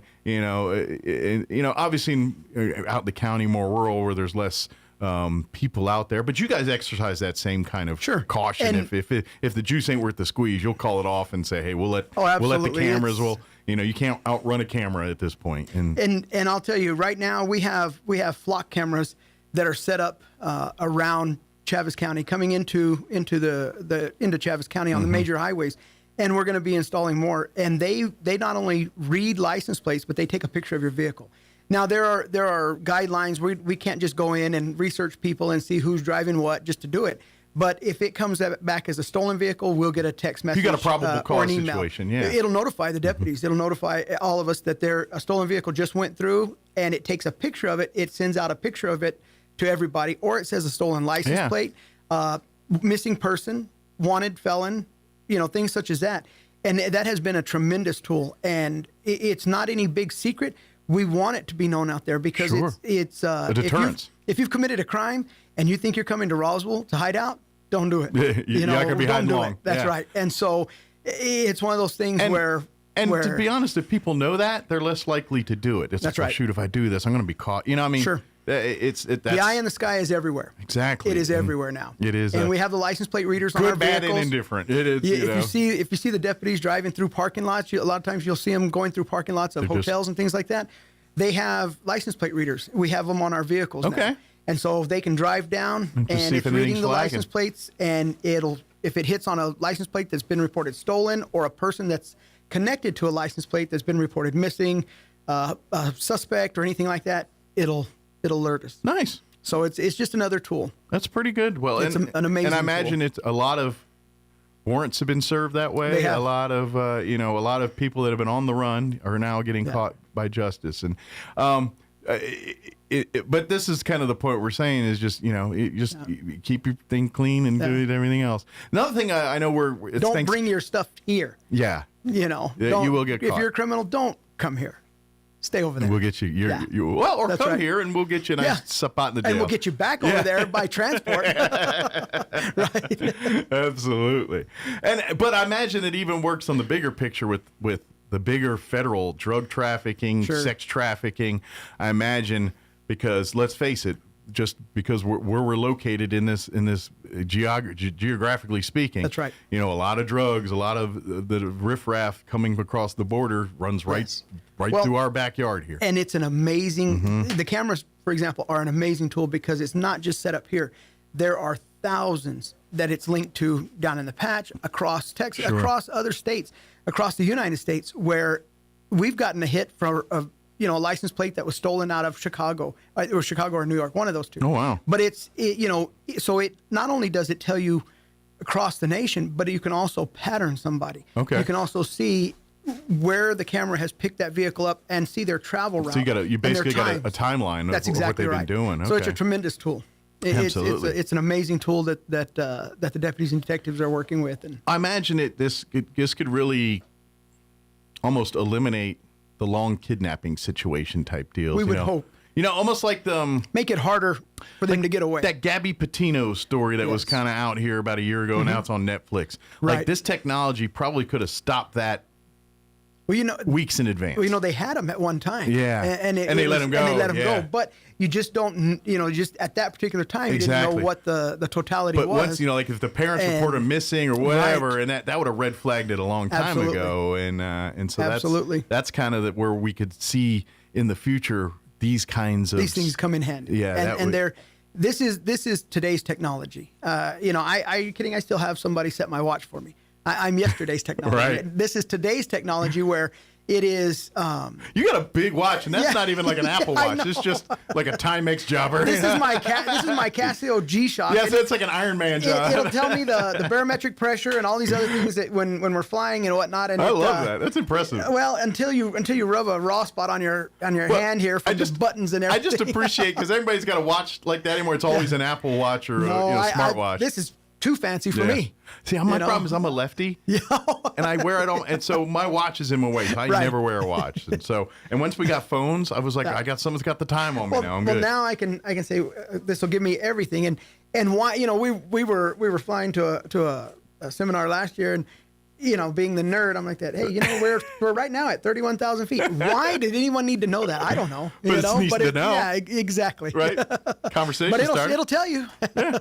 What you need to do is go with the joke more with 31,000. I better take my pill. Or just say something really 31, random. 30, 29, 28. What's going on? Right. Just start messing with people. That's what you use that for. It's like, that's not good. If you hear my watch go off, never mind, disregard that.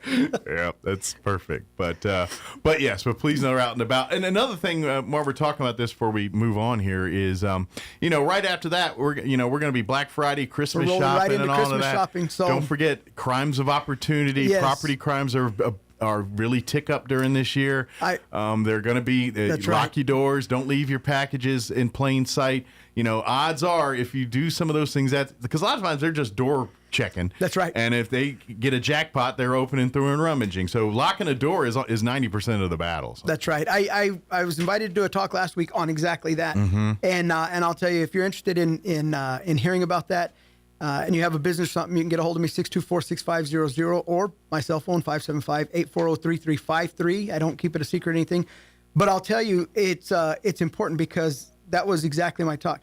Right now, criminals are looking for what they call smokers, and smokers are your vehicles that you start and you leave running while you go back inside. Gotcha. You want them to be toasty and warm. Well, they're driving down the streets looking for vehicles that are running early in the morning. And your dead gateway is the exhaust. And, exactly. And they'll hop out, run up, and try the door handle. If it opens, they've got it. If you're not in it, they've got it.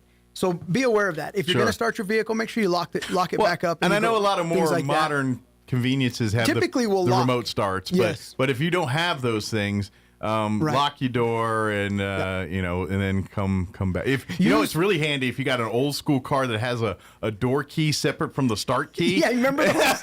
One was round, the other one was square. Exactly. Yeah, that would be handy because then you use your start key, then you use your other key, and then you're good to go. Your fingers were so cold, you're like, I can't get in the door. And it was metal key. Exactly. Yeah, they were freezing on top of that. But yeah, so matter of fact, I bet some of your cars still have them, right? They do. Yes. Some of your collectible cars. My older cars, my 48 and 67, they have the two keys. Yes. and I like those. There's a soft spot for that. You had to grow up. Yes. You know what? And I'm still like, I don't know why. I imagine it's a safety thing. I loved the gas tank was behind the license plate. Right. Kind of, you had to pull it down and put fuel and everything. It was a classy hidden move. I liked it. And I imagine it's probably very dangerous in a Ren. That's why they don't do it. But I love the convenience of it. You remember, what was it, Chevy Chase, whenever he got the new truckster? Oh, yeah. The family truckster, and he's trying to look for it, and he flings the license plate off, and so you can tell our era whenever you can't find you pull up and you're like, which side is the fuel on? Check the license plate. Yeah, exactly. They had to dummy proof it and put a little arrow telling you which side to look for. Oh, yeah, now we got all that. Yeah. Exactly. And people still don't do it right. No. I every time I pull up the gas station, there's only one person they pull out, and wrong side, dude. Or if you're traveling with the little know-it-aller sometimes, and you're like, and I know I'm gonna get in trouble for this, but it's like, the gas tank's on this. Yes, I know, honey. I wanted to look at something real quick here. Just play that off and then move around to the other side or something. I was waiting for an opportunity. I meant to do that. Yeah. Exactly. You don't know what I'm doing. That's right. There's a method to my madness. That's right. But yeah, be very cautious with this time of year. Yeah. And if you're going to be, when you go out shopping, if you're going to be carrying your wallet, which a lot of people do, obviously, cash is really kind of not as common anymore. It's now the cards. Some places people give you a dirty looks if you give them cash. Yeah, well, they look at you like they look at you like it's something. I say, well, can I just pay you in cash? Yeah. What? We don't take cash. What is that? I said, well, okay, well, never mind then. Technically, isn't that illegal? Like, that's legal tender. It is legal tender. You have to accept it. Well, and what is it? They no longer are making the pennies because it costs 4 cents to make 1 cent. Yeah. Okay, I get it. But, and I always would drop the pennies in the little penny thing anyway. They're a coin that just is over. The only reason I like them is so I can put them in a big jar and go hit one of those coin stars one day. That's the only. But then you don't want to be that guy that's holding up the line. I'm doing it proudly. I'm like, this is 20 years of pennies. There you go. And you may run across that penny that's worth $1 billion. You never know. You never know. That's exactly right. Yeah. But if you're gonna take your wallet, things like that, wear a cross. A fanny pack or something. I know the fanny pack era is not cool anymore, but a lot of them now we have I wear one, the little bag of immerse. Something that just can't bump and run and take off. Right. Something they got to have effort there. And be very cautious of people that are trying to get up close to you and stand up next to you. A lot of times, they have the card readers, and now you can buy a lot of the wallets and things that RFI. They got a little they have RF protector or something. Yeah, exactly. The one I got now has one. Mine too. Yeah. But pay attention to it. It doesn't do any good if you have the your little chip deal on the outside of the sleeve. Make sure you put it on the inside of the sleeve. Right. I mean, little things like that. But just pay attention. Pay attention to vehicles behind you. Make sure you don't. If it appears that you're being followed or you think you're being followed, you can always drive to the Roswell Police Department. You can always come to the Travis County Sheriff's Office, New Mexico State Police Office. Go somewhere where and when you pull in, don't get out of the vehicle when you get there. You can call 911. You can call dispatch. Have them on the line and let them know that you're on your way there. We will have people, and I say we as in any law enforcement agency will have people waiting for you.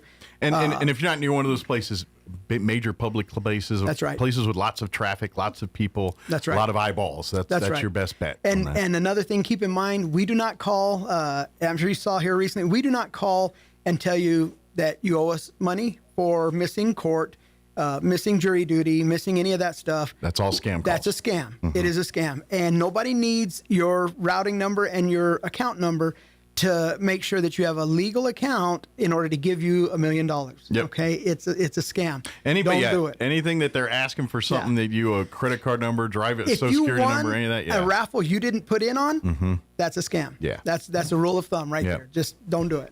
And like you said, if especially if you get something claiming from any law enforcement, sheriffs, police, That's right. state, whatever, if you any question, hang up, call the That's right. agency in question, and they'll be happy to tell you if that's legal. And the reason why they're using two things: the scare tactic, and they're trying to get it done in a hurry. So they're trying to make you believe that you have a limited amount of time to make a decision, a life-altering decision, and they're trying to scare you into losing your freedom. The one thing that scares everybody, I don't care who you are, losing your freedom. And so when they tell you, well, there's two ways to handle it. We can handle it either through a monetary, you can pay a fine now, or, we're going to have to put a warrant out for you and come and arrest you. If they tell you, are you so-and-so that lives at such and such address, 123 Name Street, for example, tell them, if you have my address, mail it to me. Right, exactly. Mail it to me. Just mail it and to me. And I'll take a look at it, And Or the guy that I dealt with at the end, he goes, yeah, this is a scam. Go die. Okay. My goal was to waste as much of his time as possible. Absolutely. And to get as much information from it. Are we ever going to find him? No. They use an encrypted. Sure. It's amazing. But if the way I see it is, it's kind of like OPSEC in military.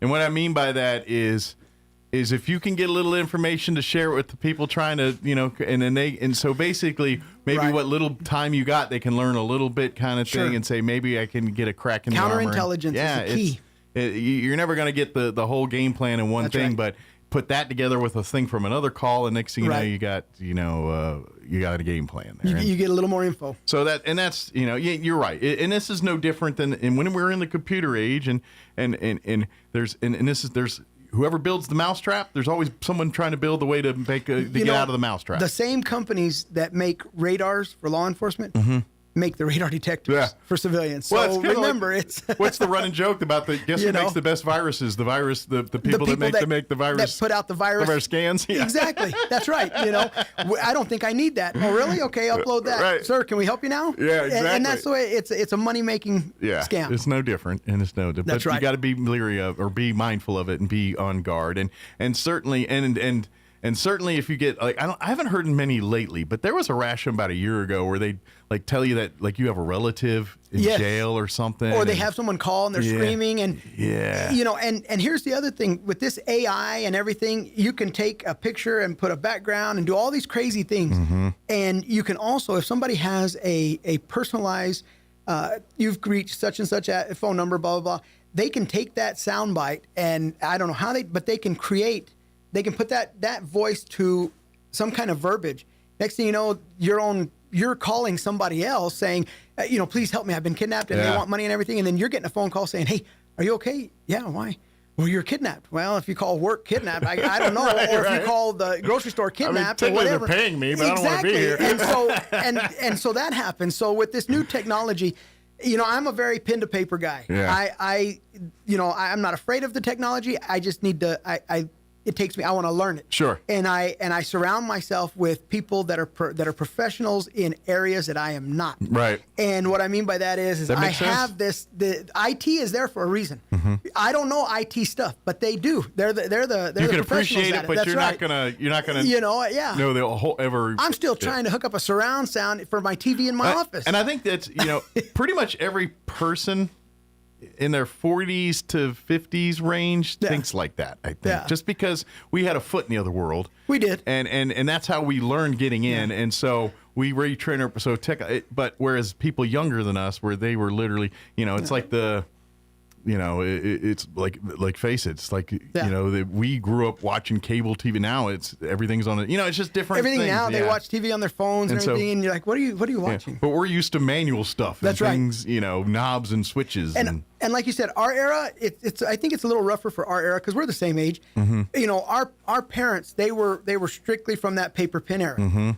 our kids now are from this technology era. Yeah. We are 1 foot on each side of the fence here. We're the creamy stuff in the middle. Yeah, so we know that, hey, man, this is helpful over here, but we know this is reliable. Right. When it ain't broke, don't fix it. Yeah. You know, so we get frustrated real easy saying, well, I tried it and I tried the directions, but it doesn't work. Fix it. And that's the same thing at work here. It's like, I know this thing. It's kind of like my automation. I've been using this other one. Yeah, you were telling me you have a new one now. 15 years, and this one's like relearning radio all over again. And I like it, but I'm complaining the whole time. Yeah. No. We're learning the whole time. There's a difference. We're not complaining. We're learning. Yeah. We're critiquing. Exactly. Yes. We call it critiquing, right? Learning out loud. That's right. With zest. That's right. Exactly. But it's just, that's how things are. But I get you can appreciate it. But you're right too. It's and that's as the sheriff's department, what you guys do. It's like you're obviously not an expert in everything. That's why you have this, and leaders rely on the tools around them to do that. So that's exactly right. As far as just other stuff outside of holidays, is there any other stuff you guys are seeing or anything you need to kind of let people know about? Yeah, absolutely. We've like I said before, we've had our cameras catch several stolen vehicles. Mm-hmm. So this time of year, you have a lot more stolen vehicles because they are able to locate them and things like that. We are seeing a little more person-on-person crime activity, and what I mean by that is your domestics and things such as that. As the temperature gets colder, people get are indoors inside. And, They stay longer, and you're getting ready to have a week this next week where you're going to see relatives that you haven't seen in forever. People are going to show up that still hold grudges and things like that. So we anticipate that. We generally see an influx of that. But I'll tell you, remember, it's having the last word or trying to prove a point isn't worth your freedom, your life, or anything like that. It's before you get mad, take a pause, go outside and take a stroll. That's right. Just decompress. Yes. Unfortunately, Thanksgiving, the holidays, it's a lot of time and family, but drinking starts happening. Family that you hadn't seen in a while starts happening. Put it this way, I know we live in a polarized political climate, and guess what? Family don't agree, and they're going to be fighting about politics. That's a great thing about America. Yeah. By the way, the football game's on, and we're drinking, and that'll happen. And that just adds to it. And then stupid fights happen. That's right. Uncle so-and-so said something, and then we got your team's never been any good. And so these things happen. So, and then, on top of the drinking, and then just the stresses of the holidays, and, what that brings out. Absolutely. So just take a breath, be mindful, say, hey, I'm going to kick back and maybe I'll go watch a rerun of the parade for a minute and take out of my head for a little bit here. Do they still do the They do in the morning. Parade? Yeah, it's tells you how much TV I watch. Well, they tape delay it, so because I grew up on East Coast, so it'd come on live, and now, but I think it comes on at 8 a.m. here, which is actually like 2 hours behind when it actually. So came. It would have been 6 o'clock time over there, or 8 o'clock over there, so it's 10 here. With the internet, you could probably see Santa like 4 times. Yeah, he just jumped time zones exactly. Yeah. With this new technology. Yeah, exactly. But yeah, they still do it. But my big problem is I don't recognize any of the balloons anymore.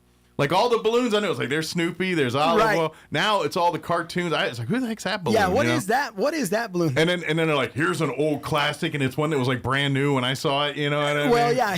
Here's one from yesterday's years, and it's like 10 years ago. And we're thinking that now you're really making us feel old. Yeah, but yeah, most of it's like, is that a I don't even know. It's like, is that a Sonic? What is that thing? I have no idea what that is. I don't know. I cracked a joke the other day at the I said, who do they think they are? Ponch and John from Chips? And they're like that. Who's that? What? And I said, Ponch and John. They said, who? I said, okay, hold on. I had to pull it up on my phone and pull up the intro song and all that. You know what? Last Christmas, I went back and visited my brother for Christmas and everything, and so we were staying at his place, and downstairs in his where we were staying, they have a little TV room, and it was just hooked up to like a free pickup stuff. But I was scrolling through his stuff. Antennas. Yeah, and we have all those channels, like digital channels. So I was scrolling through there, and I found one that had nothing but episodes of Chips. Yes. I swear to God, I sat down for almost 3 hours of watching Chips, and I was like, Chips, Gilligan's Island. Yeah, it was like, but here's the thing that got me. Yes, it was from back in the late 70s, early 80s, but it was still like the topics and the thing was like kind of relevant. Doesn't it go around? Yeah. Yes, life is a circle. I mean, okay, the pants are tighter and everything else is on here, but the things they're doing and the issues they're talking about are kind of very. You could drop right into 2025 and it would seamlessly kind of just change the uniform a little bit. Yeah. But yeah, I forgot how dreamy Ponch was till I started watching it. Because he was a stud, man. And some of those people they just look like they don't age. I know. And granted, I get it.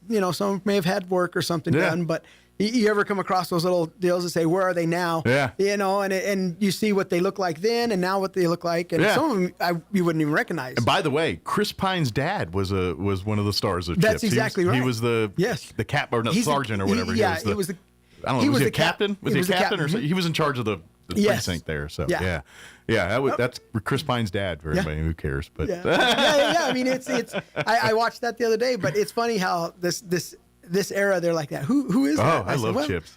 Okay, then here's your homework. Yeah. I was a kid watching Chips, man. That was one of the I remember that was one of the because it was prime time. Exactly. Yeah. I think it was like a Thursday night show or something. It was a prime time. And TV it was right show. around 5:30, something like that. Yeah. And then I remember getting out of school and Gilligan's Island was on at 3:30 or 4 o'clock. So I would I'd get home and I'd sit in front of the TV and have Gilligan's Island and I mean it's a long time ago. I remember when I was really young, like 5, and I'd be staying at my grandmother's house, and this is how I knew the TV. At 3 o'clock, they used to show the old Superman, the old black and white. The black and white. And that's how it started my day. Where it starts where he's standing and the cape is blowing and everything. Faster than the speeding bullet, the whole thing. Is it George Reeves or whoever that was? That one? Yeah. Mm-hmm. That I remember watching that old black and white Superman, and then it kind of rolled into the other stuff. And you'd hear it in the other room, and you'd have to take off. I got to Faster sit than a down. speeding There bullet. it is. That was their catch-all. Mm-hmm. I think a lot of them had that something that would catch your attention from the other room, so you'd come running in to watch it. Yeah. And Gumby too. I caught a lot of Gumby. I think that was a morning thing. But I saw. I think it was Gumby for people that knew Gumby and Pokey. I never watched Gumby or any of these others. We went through Alamogordo, Tularosa the other day, and they have all the cars. Mm-hmm. And I remember, watching with my grandson watching Cars, and so I know who Mater is and the Mater Tales and things. But there were some other ones in there that I was like, who is that? So I have to come back just out of curiosity. Here I am, doing the referencing. 52-year-old man going, I got to watch this. Pull it up on YouTube. I've kind of because I don't watch a lot of cartoons, but then sometimes with other kids you end up watching things, and like I remember a couple years ago watching the superhero family one. What are they called? Incredibles? Yeah, the Incredibles. That's the one. And I watched it. I was like, I'm a grown adult, but I kind of enjoyed this. I was like, I feel like I shouldn't like this, but are we you ended up watching that again? Second. No, I just wanted to clarify something. Well, it was good enough where Kim and I, my wife went to the theater with me, and we saw the second one when it came in. Because the first one we saw with the kids and the DVD or whatever, and we kind of dug it. And then right after that, the second one came in there. I was like, I don't know about you. Let's go see it. Why not? Let's see what happens. We went and did it. So I felt comfortable going with my wife. If I was going by myself, I would have Yeah, we would look like the weirdo, right? I would have. One of your deputies would have visited me. I would have not looked right. We'd have gotten calls. Yeah, exactly. So, but real quick, better. I just saw time. We better wrap this up here. But folks, if anybody, if please be smart out there. And then of course too, if you need any help, don't hesitate. Don't hesitate to give us a call. 624-6500. We're hiring. I will say, we're taking applications. Recruiting. In fact, I know that Lieutenant Sanchez is going to be doing some testing today. Okay. And some interviews this afternoon. So if you're interested in a career in law enforcement, when's your next academy group going? The next one will be in January. Okay, so you're gearing up to. We're gearing up for January. So if you start now, that's right. Getting your training in, we could probably get you into that January academy. That's right. Now. We'll have they'll have a pre-assessment date set up, and then once that's completed and you fulfill your entrance, then the academy starts. I think it's the later part of January this year. And obviously, when you get down, and this is the thing is that they'll use this next month and a half or whatever we got left to prep you and really get you. By the time you go to the actual law enforcement academy, you're going to be fully versed and fully understanding what you're going to be doing. That's right. And I'm not saying it's going to be easy, but it's going to be much easier with an understanding of what you're doing and what they're expecting from you and what and what your training's going to involve. That's exactly right. And keep in mind that yes, you're an investment for the department, but we also invest, and we want to invest in you. Absolutely. And that is through your time, your training, your physical fitness, all the things to get you prepared, because we don't want to send you up there and have you sent back. Obviously, we want to prepare you as best as we can on our side, and of course you're gonna have to do your side of the work as well. You good. But we want to prepare you as best as we can so that you have a higher probability of success. And with that, it comes, you may be right on the edge of passing the push-ups or the sit-ups or the run or things like that. Come out, apply, do the testing anyway. We have some time to work on that with you so that whenever that time comes around for the pre-assessment, you're prepared for it. Well, and here's the thing too is, like you said, we got a month to get you ready here. That's right. Maybe you're not going in January. Maybe we'll see you in 6 months from now. And we have up to a year. We have up to a year to send you. And, we would prefer to send you at the beginning of your year. Sure. Because if something were to happen, injuries occur, things such as that are out of our control and out of your control as a chance deputy to or an applicant. rehab from that. Yeah. You can rehab from that and go to the next academy. Whereas you don't want to be that person that is stuck at the end and say it's do or die now. You have to get this done or you're not gonna make it. Gotcha. And so that just adds a little more stress, and it's kind of like a savings account. It's always good to have it. You may never need it, but if you do, it's there. Absolutely. And the more and plus it just says it. To be honest, it gets your real taste of what the camaraderie and the. That's right. We know about the day job of a police officer, but the behind the scenes and the people and what makes, at the end of the day, what makes a lot of law enforcement officers become law enforcement officers. That's right. So and I had one of my new deputies last night, McCormick. He was out at one of the schools doing the reading with a couple of other ones, and the reason why I want them doing that is because I want them to two things: get them more familiar with dealing with people. This is a people job. And you get out and you talk to people. You visit with. This is a people job. This isn't a behind the scenes. This is a people job. And the other thing is I want the public to recognize and see him. Yep. And start being familiar with his face, because now he becomes approachable. Sure. We all work here. We all live here. We're all here together. Yep. And you want to be and you need to be approachable. And on that first name. In people's worst moments, sometimes a friendly face is the best thing that can happen to them at that moment. That's right. And I don't want the only time that someone sees a deputy show up is in a time of crisis. Right, time of because bad. then you never want to see him show up. Yeah. We do show up for good things also. That's when I see him at the Halloween event or church event or whatever is going on. That's exactly right. So, but if anyone's interested in applying, what's the first step? If anyone's interested in applying, go to Chaves County to the website. Okay. And you're going to get on Indeed. You're going to apply through that. It will go through HR. They'll do their bit with it, and then they send it over. Lieutenant Sanchez, he's doing all my hiring and testing and everything right now. So he will go through it, and he will contact you. He'll get you set up with a date and a time. Good deal. That'll work best for your schedule to do some testing. Begin the process. Physical fitness testing, a written test, and then an interview, and then we begin the background beyond that. Good deal. So again, if you're interested, you can also call 624-6500. Ask for Lieutenant Jacob Sanchez. Okay. He is the one that is handling all of our applications. All right. And if there's anything I can do for you, 624-6500, 575-840-3353. And don't hesitate to, if you see a deputy, having lunch or not in the middle engaged in an actual call or something, and talk to them. Ask them about their life as a deputy, and they'll be happy to tell you. Exactly. Absolutely. Well, thank you, sir. TGIF.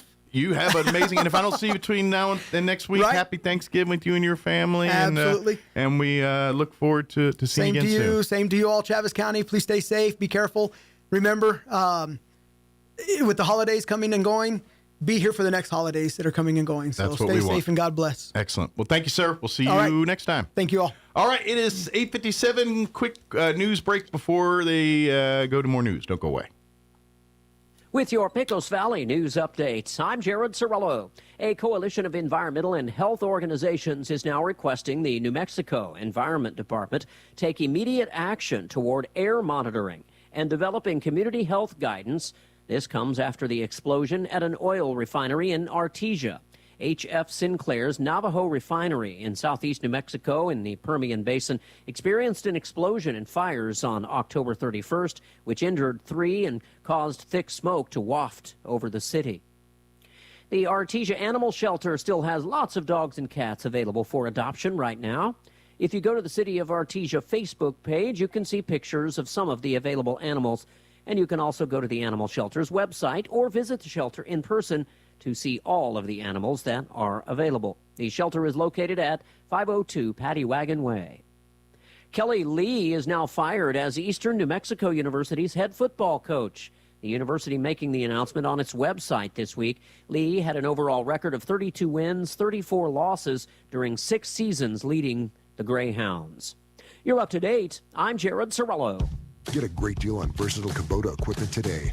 Like the Kubota L-Series compact tractor, the #1 selling compact tractor in the U.S., C-Series mowers, and Sidekick utility vehicles.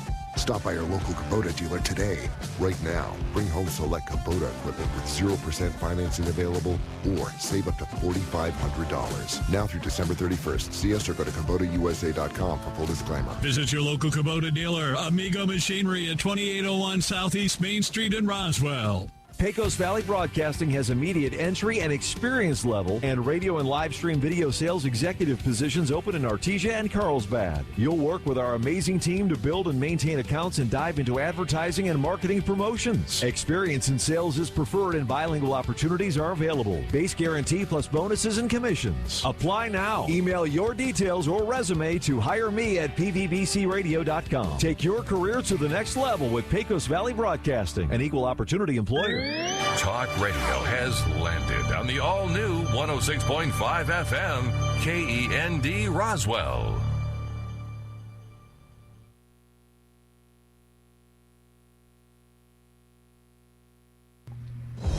Breaking news this hour from Town Hall. I'm Rich Thomason. Russia hasn't said anything yet about a new U.S. brokered peace plan for Ukraine. Details of the blueprint drafted by presidential envoy Steve Witkoff and a Russian negotiator have been leaking out this week. Land concessions by Ukraine, reportedly part of the plan. Surrendering territory to the Russians has been a non-starter for the Ukrainians, at least so far. Never reluctant to speak his mind, President Trump is not backing away from his contention that a half-dozen Democrat lawmakers are guilty of sedition. It's an offense that carries a death sentence. The president's action comes after those lawmakers called on U.S. military members to uphold the Constitution and defy, quote, illegal orders, unquote. A 90-second video first appeared on Tuesday from Michigan Senator Alyssa Slotkin's X account. It features 6 congressional members who speak directly to U.S. troops. Senator Slotkin claims our troops are under, quote, enormous stress and pressure right now, unquote. Correspondent Andrew Stewart. Republican House Speaker Mike Johnson terms the Democrats' call to disobey orders wildly inappropriate. He calls himself a democratic socialist. President Trump calls him a communist. Should be an interesting White House meeting today between the president and New York City's mayor-elect. During his upcoming Oval Office sit-down with the president, Zohran Mamdani wants to talk about how the two leaders could work to make New York City more affordable. When he announced the meeting on social media, Donald Trump referred to Mamdani as the communist mayor of New York. The mayor-elect said he's not concerned his meeting with the president could be a political trap. Greg Clugston, Washington. Watching Wall Street, stocks currently mixed. The Dow Jones Industrial Average is trading about 200 points higher, while the Nasdaq is down 84 points. The S&P is up 4. More on these stories at townhall.com. Wesley Financial Group is not a law firm, and Chuck McDowell, definitely not an attorney. This is Chuck. If someone talked you into buying something really silly and you want to get out of that silly little thing, my advice, get the facts. Call me and I'll send you our timeshare exit kit absolutely free. Inside, you'll learn how timeshare works and all your options for cancellation. Call Wesley now for your free exit info kit. 800-762-6565. That's 800-762-6565. Hey, I'm Mike Slater. My dad passed away at the age of 63. It's out of nowhere. Had a stroke. Super hard, obviously, for the whole family, but my dad had life insurance. This is why I have life insurance for my family, for my wife and 4 kids. And the best place to get life insurance is ethos.com, because you can do it in 10 minutes. And there's no medical exam and no blood test, just a few health questions. Get life insurance in 10 minutes so your family is protected. Ethos, E-T-H-O-S, ethos.com/Mike. Britain's National Crime Agency says cocaine buyers could be helping to fund Russia's war machine. Investigators have established a link between drug money laundering operations and an Eastern European bank that allegedly helps Russian arms manufacturers get around sanctions. For years now, the National Crime Agency has been trying to undermine the work of two Russian-led money laundering networks operating in Britain. The networks exchange dirty money made from drug deals, the supply of illegal weapons and people smuggling for cryptocurrency. The NCA has now discovered that one of the networks, TGR, which is run by a man called George Rossi, had used a shell company to acquire a bank in Kyrgyzstan. The Karamet Bank has been helping Russian arms companies evade sanctions while they resupply the war in Ukraine. The BBC's Daniel Sanford. Plane crash today at the Dubai Air Show. No information on possible casualties. News and analysis, townhall.com.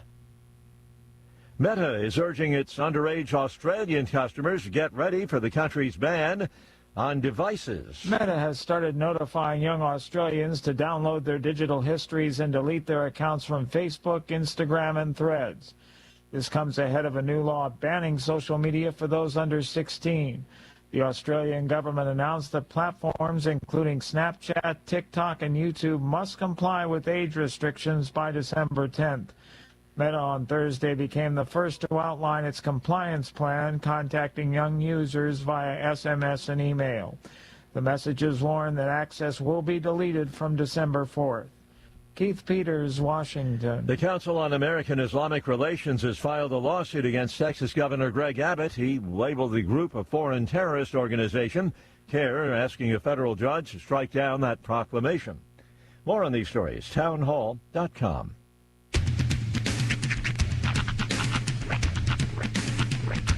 What in the wide world of sports is going on here? I promise you, whatever scum did this, not one man on this force will rest for 1 minute until he's behind bars.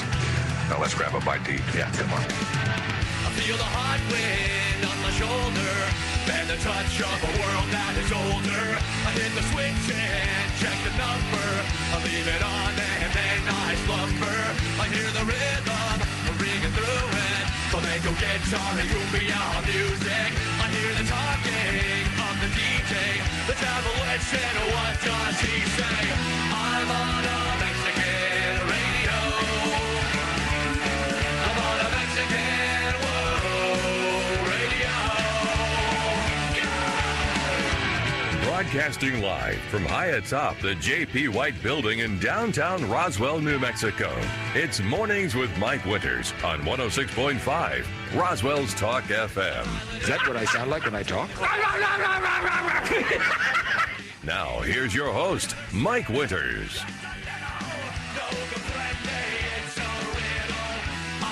And good morning. It is 6 minutes after 9 o'clock.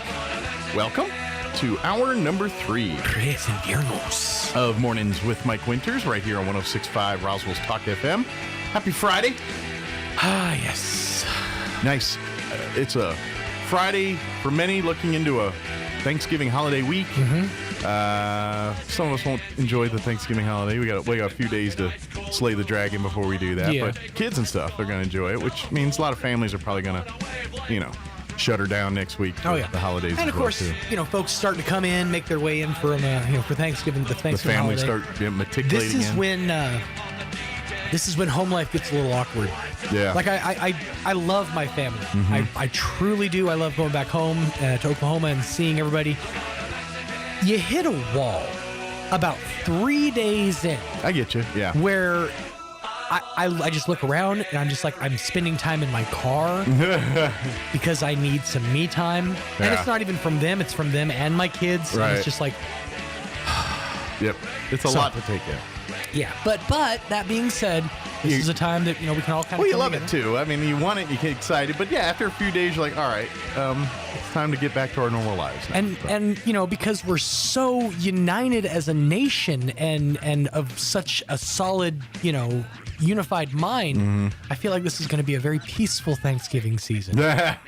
No arguments, no fights with Uncle Jim, no awkward conversations. It's going to be good. Believe it or not, I make it a point to shut up on Thanksgiving. Mm-hmm. I mean, I talk football, I'll talk food. Yep. But the moment that stuff goes, I just sit quietly and pay a lot of attention to football. Absolutely. You were raised Episcopalian, which is the closest thing to Protestant. Yeah. Because you were raised that when things start getting weird, you find a thing to focus your attention on, and you just look at that. Mine was TV.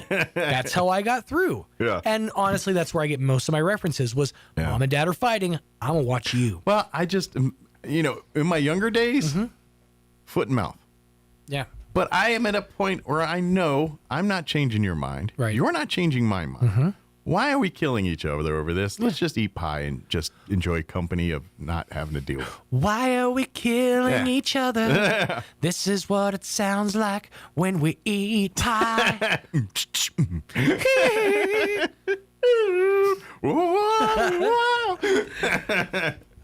Minnesota native Prince.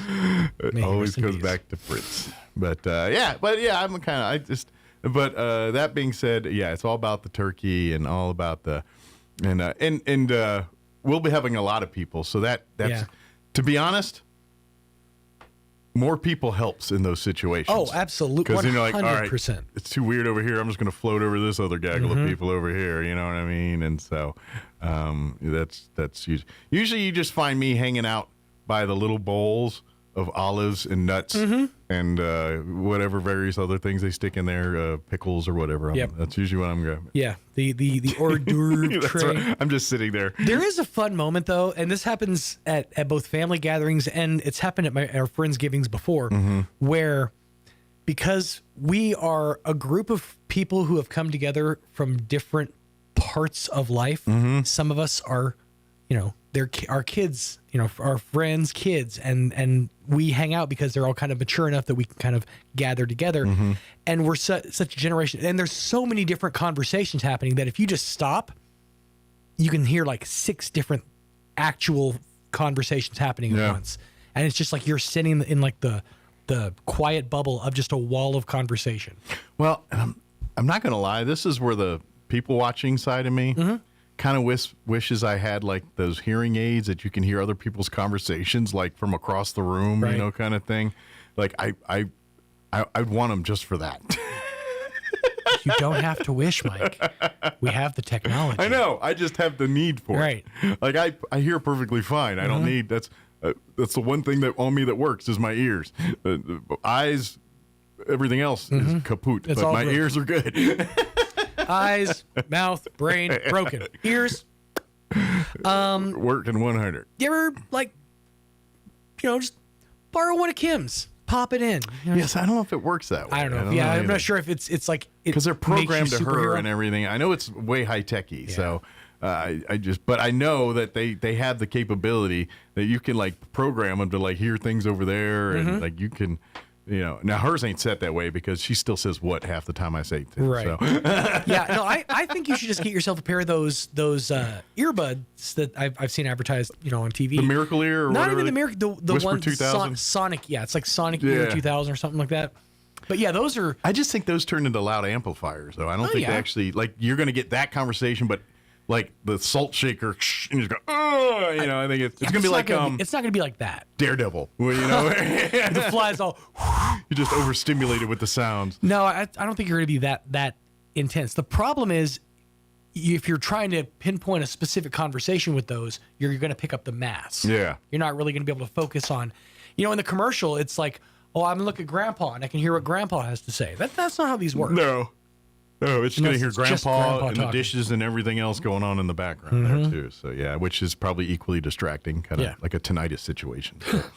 But anyway, not my bag. Hey, don't forget high school playoff, semifinal playoff football tomorrow as Roswell Coyotes will take on the Gadsden Panthers. That semifinal matchup will take place at 2 p.m. in Gadsden. We will have it for you right here on the radio, 106.5 Roswell's Talk FM, and live streaming video of the game at ksvptv.com. We got it. Yes. We will have it for you one more time. We have obtained the footage. Yes. So, like I said, pregame will start at 1:30. Kickoff will be at 2. Don't ask us how. Bubba was involved. There's a series Many people died to bring you this video.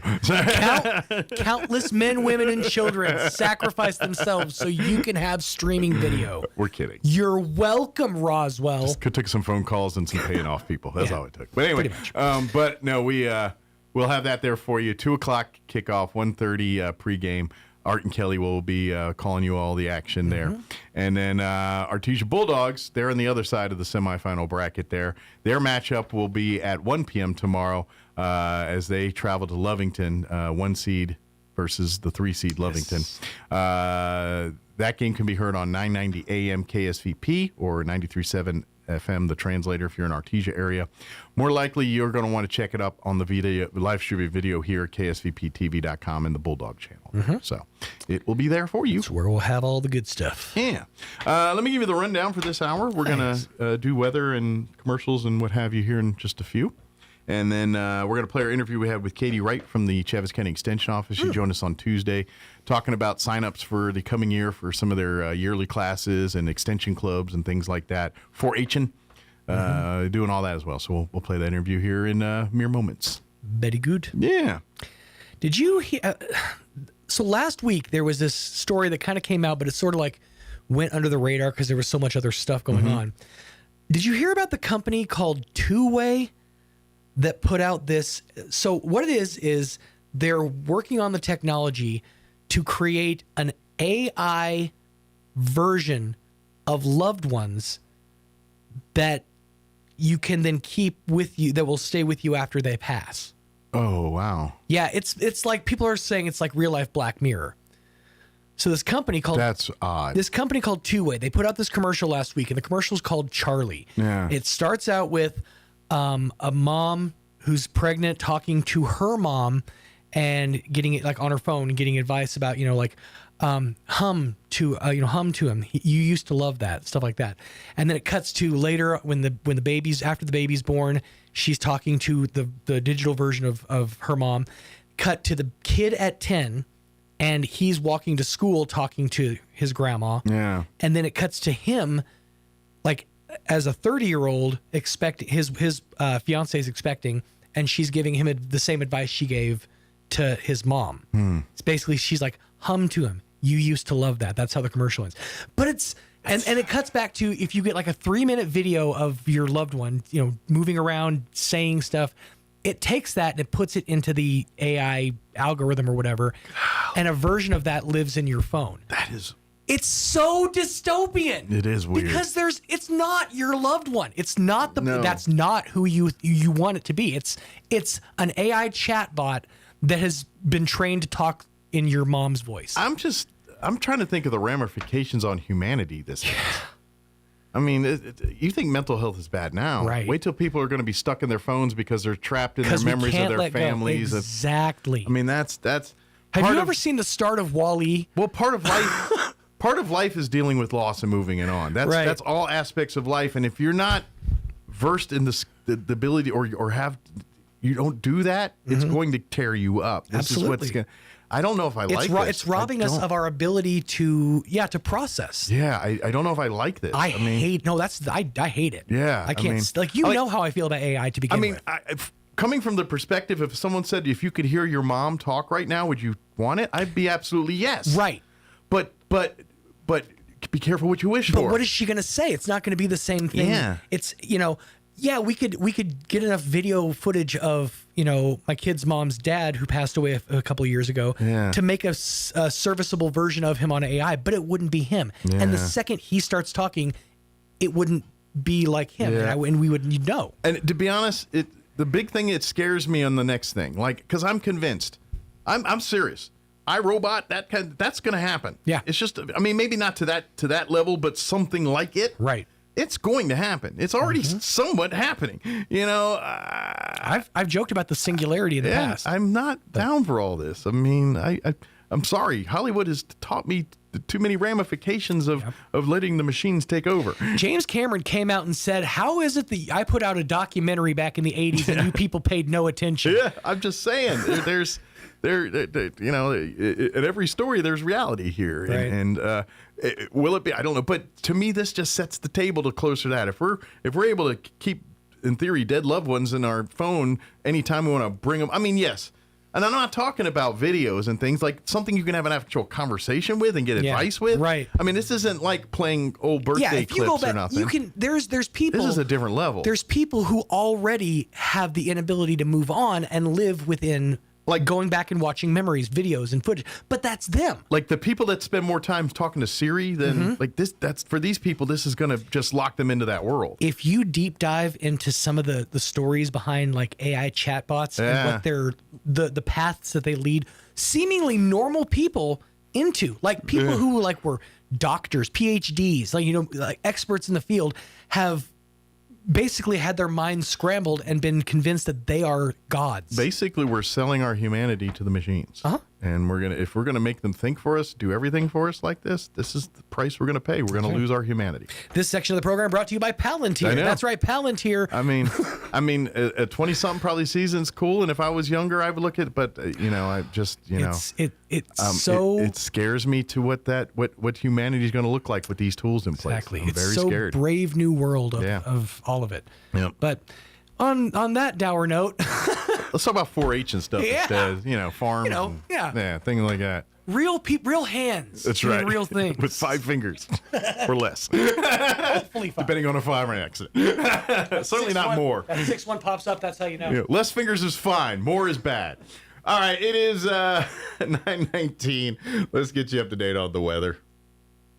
I'm meteorologist Steve Hamilton with your Pecos Valley weather. Another round of rain coming up Saturday night and Sunday, but things look pretty good today. Mid to upper 60s, and we should get plenty of sunshine. Overnight will be clear, lows in the mid-30s, and then plenty of sun on Saturday. It looks like we'll stay in the mid-60s. Our next storm system rolling in with some showers and thunderstorms on Saturday night. Scattered showers and thunderstorms on Sunday. I'm meteorologist Steve Hamilton, and that's your latest forecast. Thank you, Steve. Currently 50 degrees here in Roswell. Humidity is at 63% with southwest winds at 3 miles per hour. 66 and sunny for today. Expect northwest winds at around 5 miles per hour. Tonight, mostly clear skies and an overnight low of 35 degrees. Winds will be calm. For you Saturday, during the day, sunny and 64. Winds will be out of the north at around 5 miles per hour. Rain chances, pretty good ones, move in for tomorrow night. We're looking at a 50% chance of showers. Looks like pretty much throughout the evening hours and maybe even to the overnight as well. Mostly cloudy with an overnight low of 47.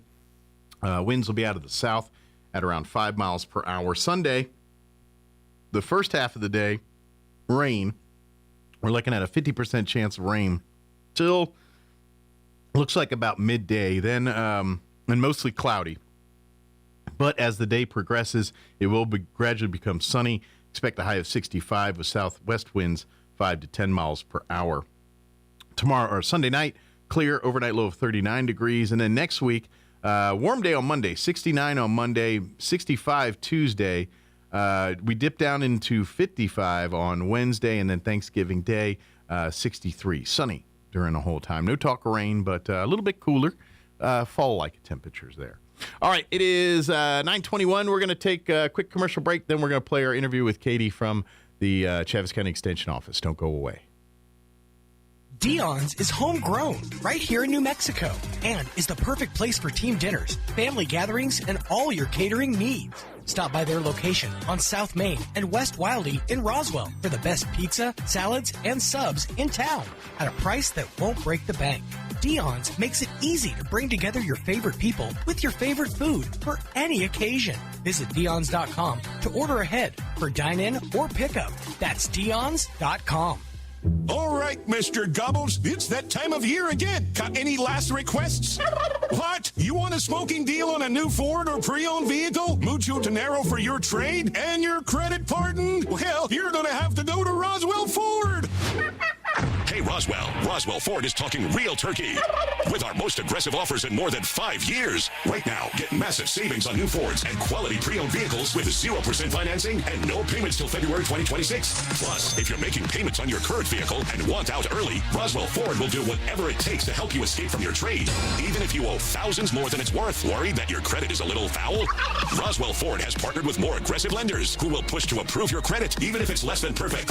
All roads lead to huge American-made savings and a better buying experience. Get on board at Roswell Ford, 821 North Main Street in beautiful Roswell. Call 575-623-3673 or online at roswellford.com. 0 APR for 48 months is $20.83 per thousand financed. Interest accrues from date of sale. Subject to lender approval. On select vehicles. Offers not combined. If you want to install a new roof, you can do it the cheap way or you can do it the right way. Jennifer here from Trustmark Roofing, and one of our customers recently found this out the hard way. He was going to hire us to re-roof his roof, but he found someone to do the job for $2,000 cheaper. Half a year later, this customer called us to re-inspect his brand new roof. Turns out this contractor was not a contractor at all. He had no license and no insurance. The roof was installed incorrectly and never had been passed by the city inspector. We had to re-roof his brand new roof, tear off the shingles and start from scratch. It was the most expensive $2,000 anyone has ever saved. If you need a roof installed the right way, you can trust who your neighbors trust. You can trust Trustmark Roofing for no obligation to the penny quote on your roof transformation. Call 575-755-ROOF. That's 575-755-7663. Trustmark Roofing, we put people first. Here's a Mornings with Mike Winters fun fact. More than 50% of Americans fall asleep on their sides. That's way better than falling asleep on someone else's side. Here's Mike Winters. From the Chaves County Extension Office. Katie Wright back with us. Good morning.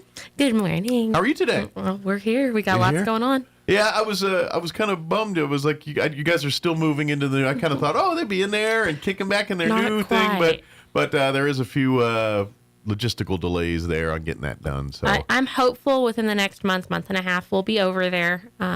It sounds like we might be doing some kind of event. Okay, so some little shindig. Stay tuned. I can't really share much. We'll but keep that under our vest or whatever here for a little bit here. Yeah. But so in the meantime, if you do have business with the Extension Office at their current 200 East Chisholm office there, that's where you go. If you go to the new place looking, you're not going to find them yet. So Yeah. might find some of their stuff, but not them. Some boxes to unpack for sure. Well, while you're there, put those on the shelf. But that being said, just because they're not in the new office, they still can help out with all the things they can always help out with. Obviously, anything through 4-H, that's going to be Katie's world here. But, of course, we're getting at the end of the year. A lot of extension events start in the first of the year, and now is the time to sign up for those. A lot of the cooking and diabetes, that side of things, a little bit here, extension clubs, the time of year to kind of sign up for that kind of stuff. Absolutely. Tamara's got a sewing extension club starting in January. Okay. So they meet the second Tuesday of the month at 11, and she's got a notification sign-up list going. Okay. So that is something big and new and exciting coming up. So we want to get. So if you love sewing and love to meet people that do that, come be a part of extension clubs. We jokingly call or lovingly call 4-H for adults, which it kind of is. It's active, and these evolve as the public. So if you have a demand, you're like, man, I love lapidary, and I got 4 friends that love lapidary. Well, let's start a lapidary extension club. What is that? Yeah, polishing rocks. Oh, okay. I learned something today. Rock polishing and all that stuff. Yeah, but I just picked something right off the top of my head. And that's what came out. My brain's weird. Sorry. But that's what Extension Club is your chance to kind of, so like you said, we got the sewing one. I think there's a quilters. There's a quilters. There's several extension clubs. The sewing club is just new. Gotcha. That's the new one. Yeah. Yes. That's so the one if you're looking to jump into something new with other people that are doing something new, there's a new one there. I'm always like, I need my emotional support person when I go to something new. Like, who are we sticking with? Right. So we're all new starting the sewing club. So all will be your emotional support people to each other as you learn and meet new people. But there is several extension clubs that are currently rolling, and you can roll in at any time.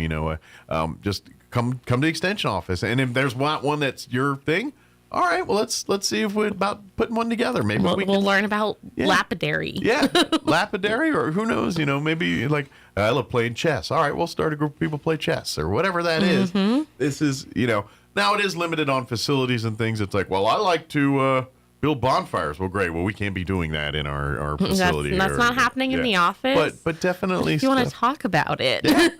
And I would even offer the same thing. Like if you do this stuff, maybe you can teach it in 4-H to some of the kids and be maybe they start a youth group for a sewing thing or something like that. And hey, you could be a part of that and share your hobbies and expertise with young folks here. We have some amazing young seamstresses that could sure use some guidance and help. There's only so many hands. I bet a couple of them probably teach us a few things. Oh my goodness, I know, right? Very, very talented. Especially when it comes to the technical side, because I know like back when I took home ec when I was a kid, like a sewing machine is night and day different than it was now. Now you got to have a computer engineering degree to operate that bad boy. I'm like, I can't get the string through the hole. So a little bit of a side rabbit hole. Every time Ethan and I go through a museum, we find the old washer and dryer, and I'm like, man, I want a dumb washer and a dumb dryer again. Like, I turned you on, I told you to be this hot, and you need to run for this long. Yeah. That's what I expect. I kind of like, I'm saying thermostats. I'm like, I know cold, I know hot. I don't like this window thing. I'm like, I don't need you to tell me that you didn't think my clothes were not dry. Yeah. They were. Yeah. You're absolutely right. Smart is not always smart. And same thing with like sewing machines.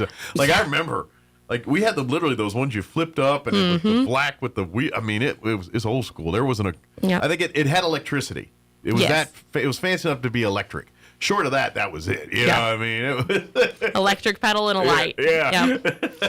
That's the sewing machine I use. There's no shame in that. Yeah. Well, to be honest, if someone handed me one today, I'm like, I mean, it's all programming and everything else, and it's like it's not sewing; it's computer engineering at this point. It's neat. So you might need the younger folks to learn you on some of that. If you're like, look, I could tell you the pattern and the stitch, but how that machine does it, I have no earthly idea. It's a thing. Yeah, it's a thing for sure. But anyway, Extension Club 4-H, these are great opportunities for the community to get involved and it, like shooting. I mean, it's not all sewing and crafts. Some of it's shooting sports, or there's if there's an interest or a hobby, there's probably a 4-H or an extension club we could create for it or something. Absolutely. So as far as the rest of the extension side of stuff, health, wellness, and prevention classes are on Tuesday, 4 to 5, starting in January. Very good. So extension is kind of hitting the ground running in January. Call, sign up, ask questions. It's also all over our Facebook. So really, NMSU Chavez FCS is kind of the terms to search. But just Google, because everything the extension office is under the NMSU umbrella. So. Yes. But if you type in Chavez County Extension, it should pop right up. But you'll see NMSU all over it, so don't let that think, that's the wrong thing. No, it sure is the right thing. That is it. Part of us being hooked to NMSU is that we get to bring research-based information back into our communities. So they provide us a lot of information, a lot of resources, that kind of thing. So it's a little confusing, but it's ultimately a really, really good thing. Sure. Well, this kind of, like you'll see it more prevalent in the ag side, like with the soil temperatures and that kind of stuff.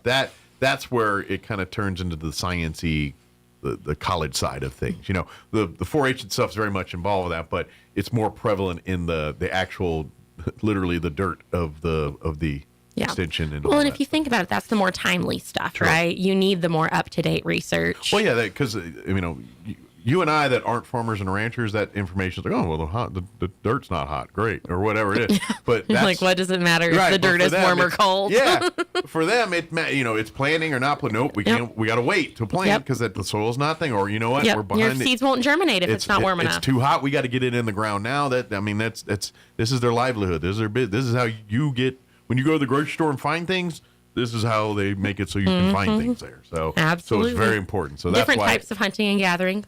I gather at the grocery store. There you go. That's right. But somebody had to get it there, right? Exactly. So that's why it's very much attached to that. Which, by the way, don't forget too, if you are on that side and have questions about anything ag related or the pesticide, I'm sure that's usually around first of the year too, is those recertifications for pesticide and all that. That's all through the Chavez County Extension Office as well. Yep.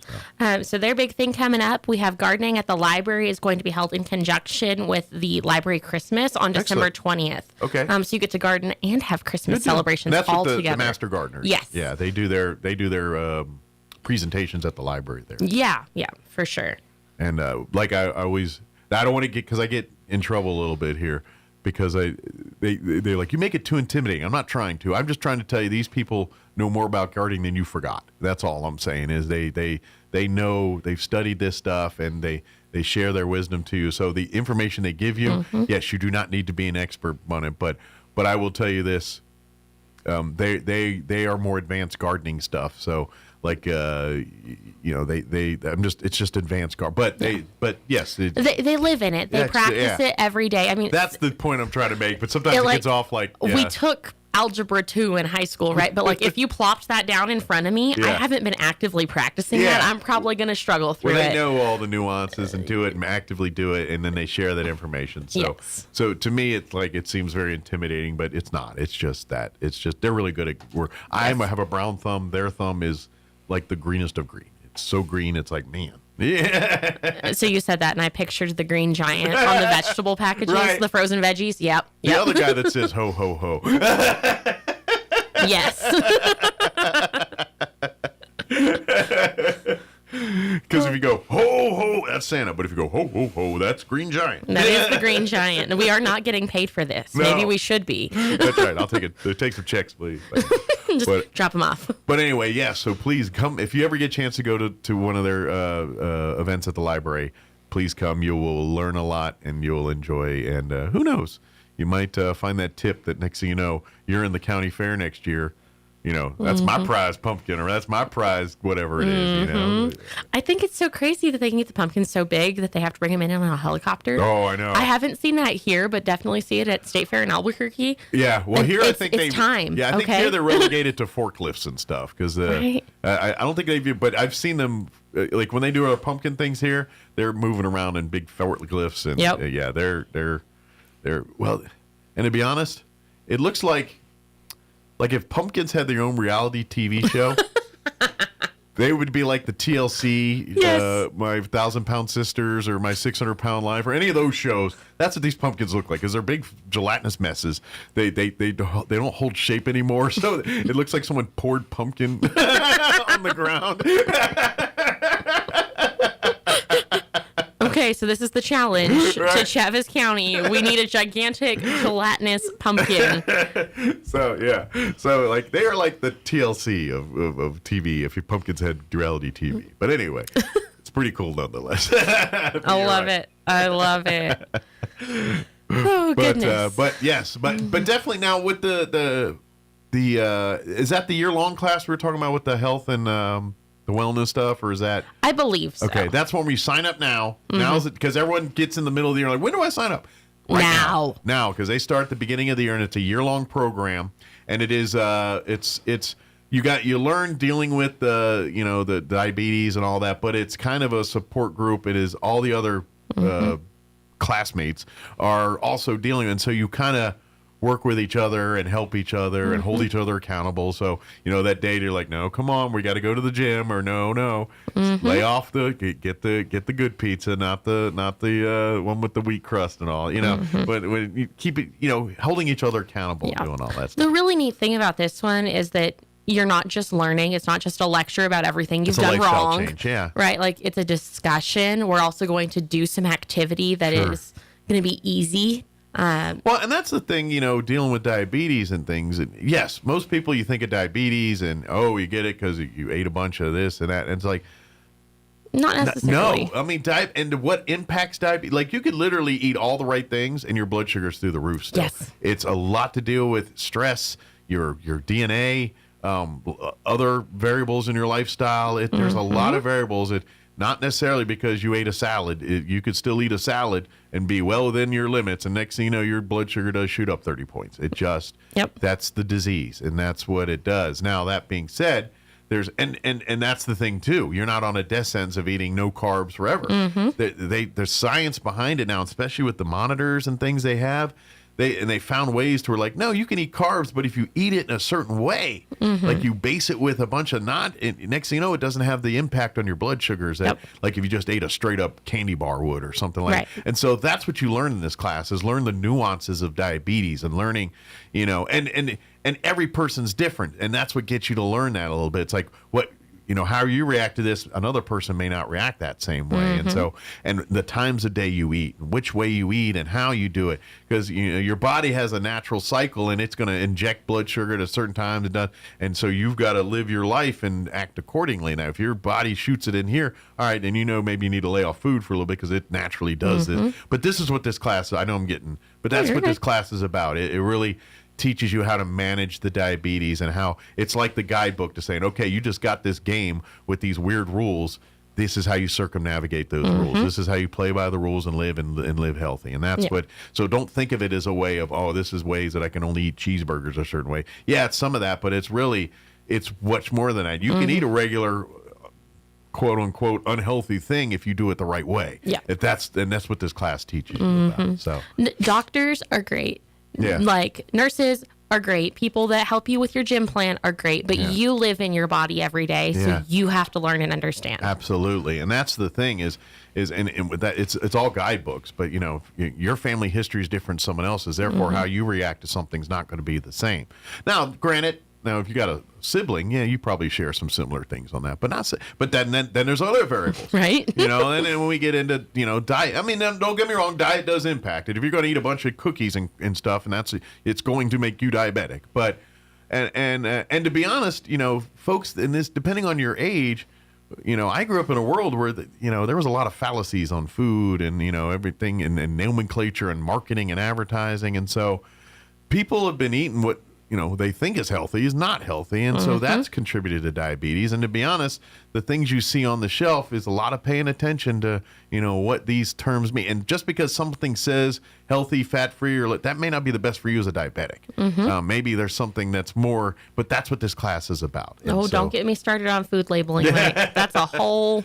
But these are what you're fighting against. Yes. And so if you're looking at this as an embarrassment or shame or like, I don't need someone to tell, I just got to eat leaf. No, there really is get help. This isn't about, you don't realize what you don't know until you learn you don't know it. And that's what this class is all about. You think and you think, well, if I eat salads and exercise, I'll be fine. It's like, yeah, but you can live an enjoyable life and do things you want to do and do it how you do it and not live this monk regime of I only eat this potato at this time with no butter, no whatever. Some people can live like that. I'm not one of those people, but this teaches you how to live a normal life in dealing with diabetes. Cauliflower crust pizza isn't that bad. No, I've been eating them all the time. I love it. I like it better than a regular crust. So, I'm kind of like, I get moods. Like I'll want it and then I overdo it and then I won't touch one for a while and then I'm like, maybe. But and those are ones I've got to pay attention to the cooking. Yeah. Because if you undercook those, they're not as good. No. They got to be almost. They got to be seasoned right. Yeah, you've got to figure it out. And to be honest, if your first go at those are frozen pizzas, then you're not doing it right because those aren't nearly as good. Very sad. Yeah, those aren't nearly as tasty. You can Kitchen Creations will teach you how to make one that like homemade, like your Italian grandma made or whatever. But, yes. But have you had cauliflower fried rice? I've not had that. Oh my gosh, I like that better than the pizza than the regular crust. The pizza crust. Okay. Yeah. I've had a lot of I've not had a rice iteration. I've had some other iterations and things like that. But I haven't tried the mashed potatoes, quote unquote. That's gonna be hard to let go. Although potatoes in and of itself aren't bad per se. They're not as bad as they're made out. There are way worse carbs on there. So if you're gonna eat carbs, a potato is not a bad one to eat. Yes. Now. You load it up with a bunch of sour, not even things that also have carbs. You put barbecue sauce and a bunch of other sweet things on it, and then next thing you know, it's a hot mess. But it's kind of like a salad. Salad's healthy until you put 8 gallons of dressing on it, and everything else is going to shoot your carbs up. And But then again, moderation. But and that's true too. And that's where you eat a salad that's full of lot carb. You can cheat a little and put a little bit more dressing on it because it won't impact. And again, this is what the class teaches you. So I know I got way too long on that, but it really is a good deal. And it is. And I know because I've lived exactly what you're talking about. You get in that world and you're like, great, I'm gonna be eating a hot mess for the rest. I can't eat anything that tastes good. I'm pretty much done with and all that. And it's depressing. Yeah. It messes with your mental health and everything else. This class will give you a new outlook on that. Please sign up. Please do it earlier the better because it will fill up. There's only a limited number, and I'm telling you, if you wait till January on this one, you're going to be left out. Yeah, I'm telling you, you need to come down to the extension office or call or come by and get that locked down now and get on Tamara's class. You'll be very glad you did. And but space is limited because you're going to come back in February. Like, when's it? Sorry, you got to wait till next December to get it signed up again. So do it now. Absolutely. What else we got? I know I got way on the long on that It's one, all but- good. So on the 4-H side, we are still in our open enrollment, which means we are happily welcoming all youth. We welcome kids to join us all the time. But if you join now, you are eligible for the competition season of 2026. Cool. So if you want to get in on fair season next year, now's the time to. Yes. And that's the sweet spot because if you're going to raise an animal, well, guess what? There's not like a box they come in and you add water, and next thing you know, you got a chia animal. No, you got to go get the animal. It takes a long time. Yeah, there's a whole process. Absolutely. You're seeing the end result when you watch them at the fair. Now the real work begins. And really, even sooner than that is our shooting sports season, especially for our older kiddos. They need to be enrolled pretty quick to be eligible for Reminds me, I'm supposed to call. I forgot to the do that. shooting sports contests in mid to late spring. Very good. So that is open. Please join us. That is youth ages 5 to 18 with some different caveats about when your birthday falls and all that good stuff. People that have birthdays right around like the first of the year or stuff, they know that stuff really because they have to deal with it at school and everything else. So, so you have to deal with some of those There's same like things. 13 and 8th grade caveats, and you can. My brother was one of those people. He's a December baby. Turn 19, but not before January 1 and all the things. So if you have questions, call. 4-H is kind of like drinking from a fire hose if you've never been in it before, but once you figure it out, it's the best thing you could ever do. It's a lot to you get your niche kind of thing. Yes. So we've got project workshops going on right now. I've got some electricity happening. We're doing rocketry and beef coming up. Tamara's going to start quilting with our 4-Hers in January. Excellent. Quilting is a lot to take on, so we suggest starting that now so Quilting we're ready by fair. Well, quilting's one of those things, and this is why people love the quilting so much. It's a labor of love. I'm thinking at the end of the day, like the physical stitches and stuff aren't hard to learn. It's just the monotonous, tedious time it takes to put thousands of those in, and that's why you see multiple people working on a quilt because there's literally, if you got a half dozen people working on the quilt, it's sure a lot easier than one person making that quilt. And so that's why these quilting clubs. So if you want to learn to quilt, learn that, you kind of learn from people, and then you kind of get in the thing, and next you know you're part of the quilting circle. Right. And so that's the cool part. Right. Of it. And it's so crazy to see these kids doing that, right? Like we see the quilt squad, the extension clubs doing it. And don't get me wrong, it's cool when they do it too. But then you're like, wait, you're 8 and you did that? Well, and the part I love about it is they're keeping this, let's face it, in the world of technology, in the world of machines and in ordering and push button everything, home economics type things like sewing, crafting, those are starting to take a back seat. And so it's so important to teach young... No pun intended. Yeah, right. But it's so important to teach young people quilting, sewing, craft, because you know what? It's always going to be needed. Always. No, I don't care how advanced we get, how technology... Someone's going to need to mend socks. Someone's going to need to make a blanket. Someone's going to want homemade hang. I don't care what anybody says. There is no blanket that you buy in a store that's ever better than something made you, whether it's a quilt or a crochet or whatever that is. It's never better. There's no store or no blanket in a store anywhere that's better than something your mom or grandma or family member or loved one made for you. Absolutely. And that's why it's so important. So it makes me happy when you see 8-9-year-old children learning to crochet, learning to quilt, learning to sew, learning to cook, learning to do these things, because they're going to grow up in even a more world where there's less of that type thing around. So them to have that skills to pass on to their kids, to keep the traditions going. I know that sounds very like, look, we're just here making blankets, right? No, I know that sounds like a little, like I'm getting a little nostalgic or anything, but really, if you want to keep the reality, you want to keep your way of life, what we do and how this is how you do it, is keeping these things. And so, and to be honest, I hope you get a lot of family members, whether it's father, son, mother, daughter, grandmother, whatever it is, do these together and do, maybe they're doing it and then you get the 4-H with the kids and then mom and dad or whatever's in one of the extension clubs for quilting. Do these things together. So when you're at home, you can do them together and really instill that love and create memories. And next thing you know, there's creating keepsakes that, next thing you know, you got that quilt hanging on the wall because that's your grandma made. And you created that by coming to an extension club or coming to 4-H. So that's the cool part. Absolutely. Again, I got one other soapbox, but that's okay. That's okay. But yeah, so sign up. And if you know what, that's the beauty of 4-H too. If you're like, I don't care about quilting, there are so many different facets. If you're into computers, 4-H got you covered. If you're into, like I said, shooting sports, 4-H got you covered. If you're into sports, there's other things through 4-H they got you covered. There's so many. If you have an interest, odds are there is a topic or a club in 4-H that has your interest in mind. You know, we just had our 4-H in service in Ruidoso, and we're adding projects. Excellent. Good. It just amazes me that there's stuff that we don't have. We're missing some. So, like, one of them that we're adding is fly fishing. Okay. It's not here yet, but it's in the works. So, even if we don't have it, it's not an option.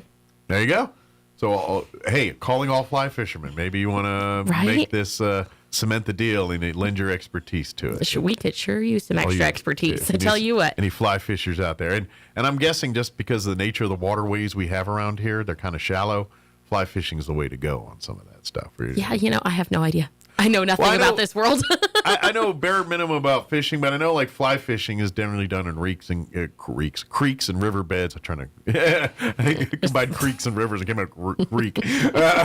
Creek and riverbeds and places that are more shallow water. Yeah. You know, that type of fishing where, you know, with the hook in the water, and that's more deeper waters. But yeah, you know, that would be awesome. So. Yeah. I'm looking over beekeeping and clowning right now. I promise you we have something for you. Beekeeping's good because I know there's a lot of people doing their own honey, and that's a thing now. And like you go to, you know, certain time of season, you go to Roswell City and get bees and get all the accoutrements. You don't even have to have your own bees to do the beekeeping project. You could learn, like get stung off someone else's bees. Phone a friend, make some beeswax candles, whatever else. And by the way, you get access to honey. Local honey. How much better does it get? That is always better. At health benefits, it's better. Local honey, if y'all didn't know, like if you got allergy issues and stuff, eat local honey. Local honey. It's got to be because that's got the stuff that pollinated with that kind of builds up an immunity for you on some of those things. So I mean, get Texas honey. I mean, tasty, but it won't beneficially help you there. If you get something that was grown here in Travis County, Roswell area,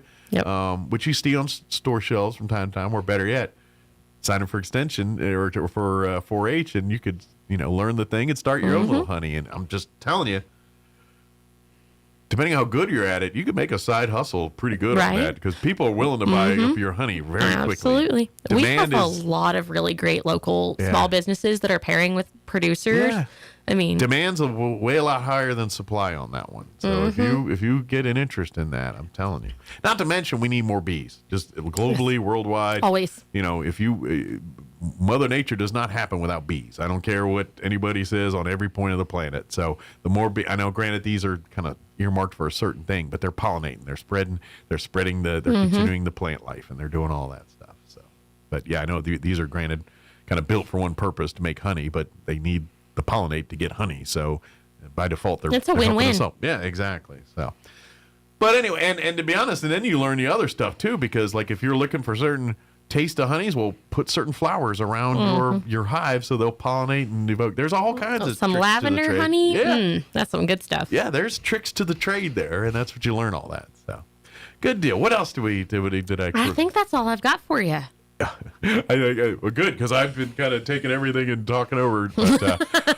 But I'm just trying to prove a point. There's a lot going on. There is always so much going on. Whether it's through 4-H, through the extension clubs and side of the thing, or through the ag side. And of course, if you have any questions about any of that stuff, don't hesitate to call or come by. And if you guys can't get an answer directly for them, you'll turn over the leaves to find that answer for them. Oh, I guess I do have one more thing. We are still hiring an ag agent. Yes, we do need a replacement for there. So again, you can I think apply through probably through NMSU. I know through Workforce Solutions Connections. I'm not sure what you call that, but NMSU Travis County Ag Job. Ding! It'll come right up. So, and anybody interested in the ag side, whether that's entomology, production, cattle, animals, really anything ag, we are interested in. Would love to have you on our team. Excellent. So feel free to reach out. Very good. Well, thank you, ma'am.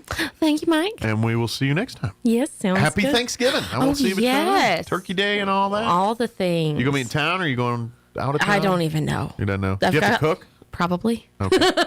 So, probably going to get my recipes out of the Christmas showcase book. You know what? You do got, some people that I do know some people. And by the way, if you talk nicely and you want to get maybe a book and you missed out, they can. You should buy them before we move, so we don't have to move them. I think it's $5 for the book or something like that. Yeah, it's very affordable. It's very, very affordable. And if you're looking for old ones, they do keep some around, and if they have them, you're more than welcome. We're getting a little low on our supply of old ones. Well, they're trying to make room because they're moving, and unless they can get rid of now, the less they got to carry over to the new place. Exactly. So you would be doing them a favor. So yeah, good deal. Yep. Well, thank you. Thanks, see you next Mike. time. See ya.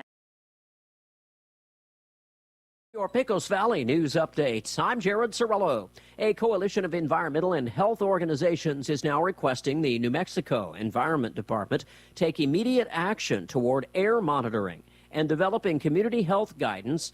This comes after the explosion at an oil refinery in Artesia. H.F. Sinclair's Navajo Refinery in southeast New Mexico in the Permian Basin experienced an explosion and fires on October 31st, which injured 3 and caused thick smoke to waft over the city. The Artesia Animal Shelter still has lots of dogs and cats available for adoption right now. If you go to the City of Artesia Facebook page, you can see pictures of some of the available animals, and you can also go to the Animal Shelter's website or visit the shelter in person to see all of the animals that are available. The shelter is located at 502 Paddy Wagon Way. Kelly Lee is now fired as Eastern New Mexico University's head football coach. The university making the announcement on its website this week. Lee had an overall record of 32 wins, 34 losses during 6 seasons leading the Greyhounds. You're up to date. I'm Jared Cirillo. With your Cowboys Report, I'm Christy Scales. Dak Prescott can rewrite the Cowboys' record books during Sunday's big division game hosting the Eagles. Find out whose record he's about to break right after this. Cowboys Nation is big because everything's bigger in Texas. And Reliant has the energy to power it all. From home field advantage to home sweet home, Reliant has Dallas Cowboys fans all across the Lone Star State covered. For every electric moment this season and beyond. Reliant, proud to be the official energy provider of your Dallas Cowboys. Reliant, PUCT number 10007. Whether you're getting ready to purchase a home, setting up a college fund for your kids, or preparing for retirement, you're working hard to live a life you love. And you deserve peace of mind knowing your home, loved ones, and future are protected. At SWBC, we can help you assess your personal situation and create a customized solution to make sure you're prepared for whatever life throws your way. Visit SWBC.com to learn about your mortgage, insurance, and wealth management options today. That's SWBC.com. History will likely be made Sunday when the Cowboys host the first-place Eagles, as Dak Prescott needs only 160 passing yards to move past Tony Romo as the franchise's all-time leader in passing. Dak was asked after practice yesterday how he felt about the record and if 10 seasons ago when he took over for Tony, he ever thought he'd surpass him in the record books. I was on the production call earlier, and they asked me the same thing, would I have thought this 10 years ago? And I said, yeah, I was very arrogant as a rookie. So when you've played in this game long enough, with my expectations of what my play is, that's supposed to happen. So super grateful to be playing the game I love at this high of level and keep going. Kickoff Sunday afternoon is 3:25 Central, pregame at 2:30 Central, right here on your radio home for the boys. With the Cowboys Report, I'm Christy Scales. I'm meteorologist Steve Hamilton with your Pecos Valley weather. Another round of rain coming up Saturday night and Sunday, but things look pretty good today. Mid to upper 60s, and we should get plenty of sunshine. Overnight will be clear, lows in the mid-30s, and then plenty of sun on Saturday. It looks like we'll stay in the mid-60s. Our next storm system rolling in with some showers and thunderstorms on Saturday night. Scattered showers and thunderstorms on Sunday. I'm meteorologist Steve Hamilton, and that's your latest forecast. With the Wall Street Business Report, I'm Rich Thomason. Fears of the artificial intelligence boom turning into a huge bubble have diminished for now thanks to stellar earnings by NVIDIA. However, that does not mean the specter of an AI bubble will not return in the months and years ahead as big tech gears up to spend trillions more on a technology the industry's leaders believe will determine the winners and losers during the next wave of innovation. The Trump administration announcing new oil drilling off the California and Florida coasts for the first time in decades. Federal waters in the eastern Gulf of America have been off limits since 1995. OpenAI is entering into a partnership with Taiwan's Foxconn to design and manufacture equipment for U.S. AI data centers. OpenAI's Sam Altman says the goal is to cement American leadership in AI. For the Wall Street Business Report, I'm Rich Thomason. Thanksgiving season is here, and Roswell Honda is serving up the saving. Now through November 26th, find huge rebates and discounts across the lot for you to gobble up. Get 3.99% for 60 months on all 2026 Honda CR-V, CR-V Hybrid, or HR-V. 2.99% for 60 months on 2025 Honda Accord Hybrid, or at least the all-new 2026 Honda Civic Hybrid, just $269 a month for 36 months. Plus, get a free soda 12-pack just for stopping by, free pie with a qualified test drive, and a free turkey with purchase. All into savings at Roswell Honda, 2177 West 2nd. Some wounds need expert care to heal properly. At Artesia General Hospital's Wound Care and Hyperbaric Medicine Center, we use advanced treatments like hyperbaric oxygen therapy to help chronic wounds heal faster. If you or a loved one has a wound that won't heal, call 575-736-8235 today and take the first step toward recovery. Some vehicles take you places. The Ford Bronco takes you everywhere. Where the pavement ends, the story begins. And the 2025 Ford Bronco is ready to lead the way. Right now, Carlsbad Ford has a big selection of Broncos on the lot, each one discounted with a special price for November. Plus, there's up to a $2,500 rebate on these rugged, adventure-ready Broncos. Don't wait. Come get the Bronco you've always wanted today at Carlsbad Ford on West Pierce in Carlsbad. No doubt about it, our favorite season is fall. Leaves fall, temperatures fall, and electric bills fall. Fall brings us the joy of mowing our lawn for the last time and the sadness of picking that last tomato. Here at Roswell Seed Company, we start to talk about pansies, broomweed, and the first freeze. Yeah, we can get downright giddy. This is Ben Manette from Roswell Seed Company, reminding you that fall is when Mother Nature starts to show off. Try not to miss any of it. Playing dance music can help ward off mosquitoes. Now you have a reason to invite Pitbull to your next pool party. Here's Mike Winters. And good morning. It is closing in on 10 o'clock. That's going to do it for us. If you missed any part of the show, you can check it out at your leisure, ksvptv.com. Just click on the Mornings with Mike Winters channel, and you'll find all of our interviews there. Don't forget, high school football tomorrow, 2 o'clock. For kickoff, Roswell Coyotes, Gadsden Panthers, right here on 106.5 Roswell's Talk FM.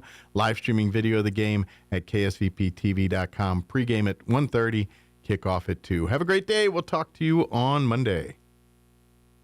Roswell's home for talk radio.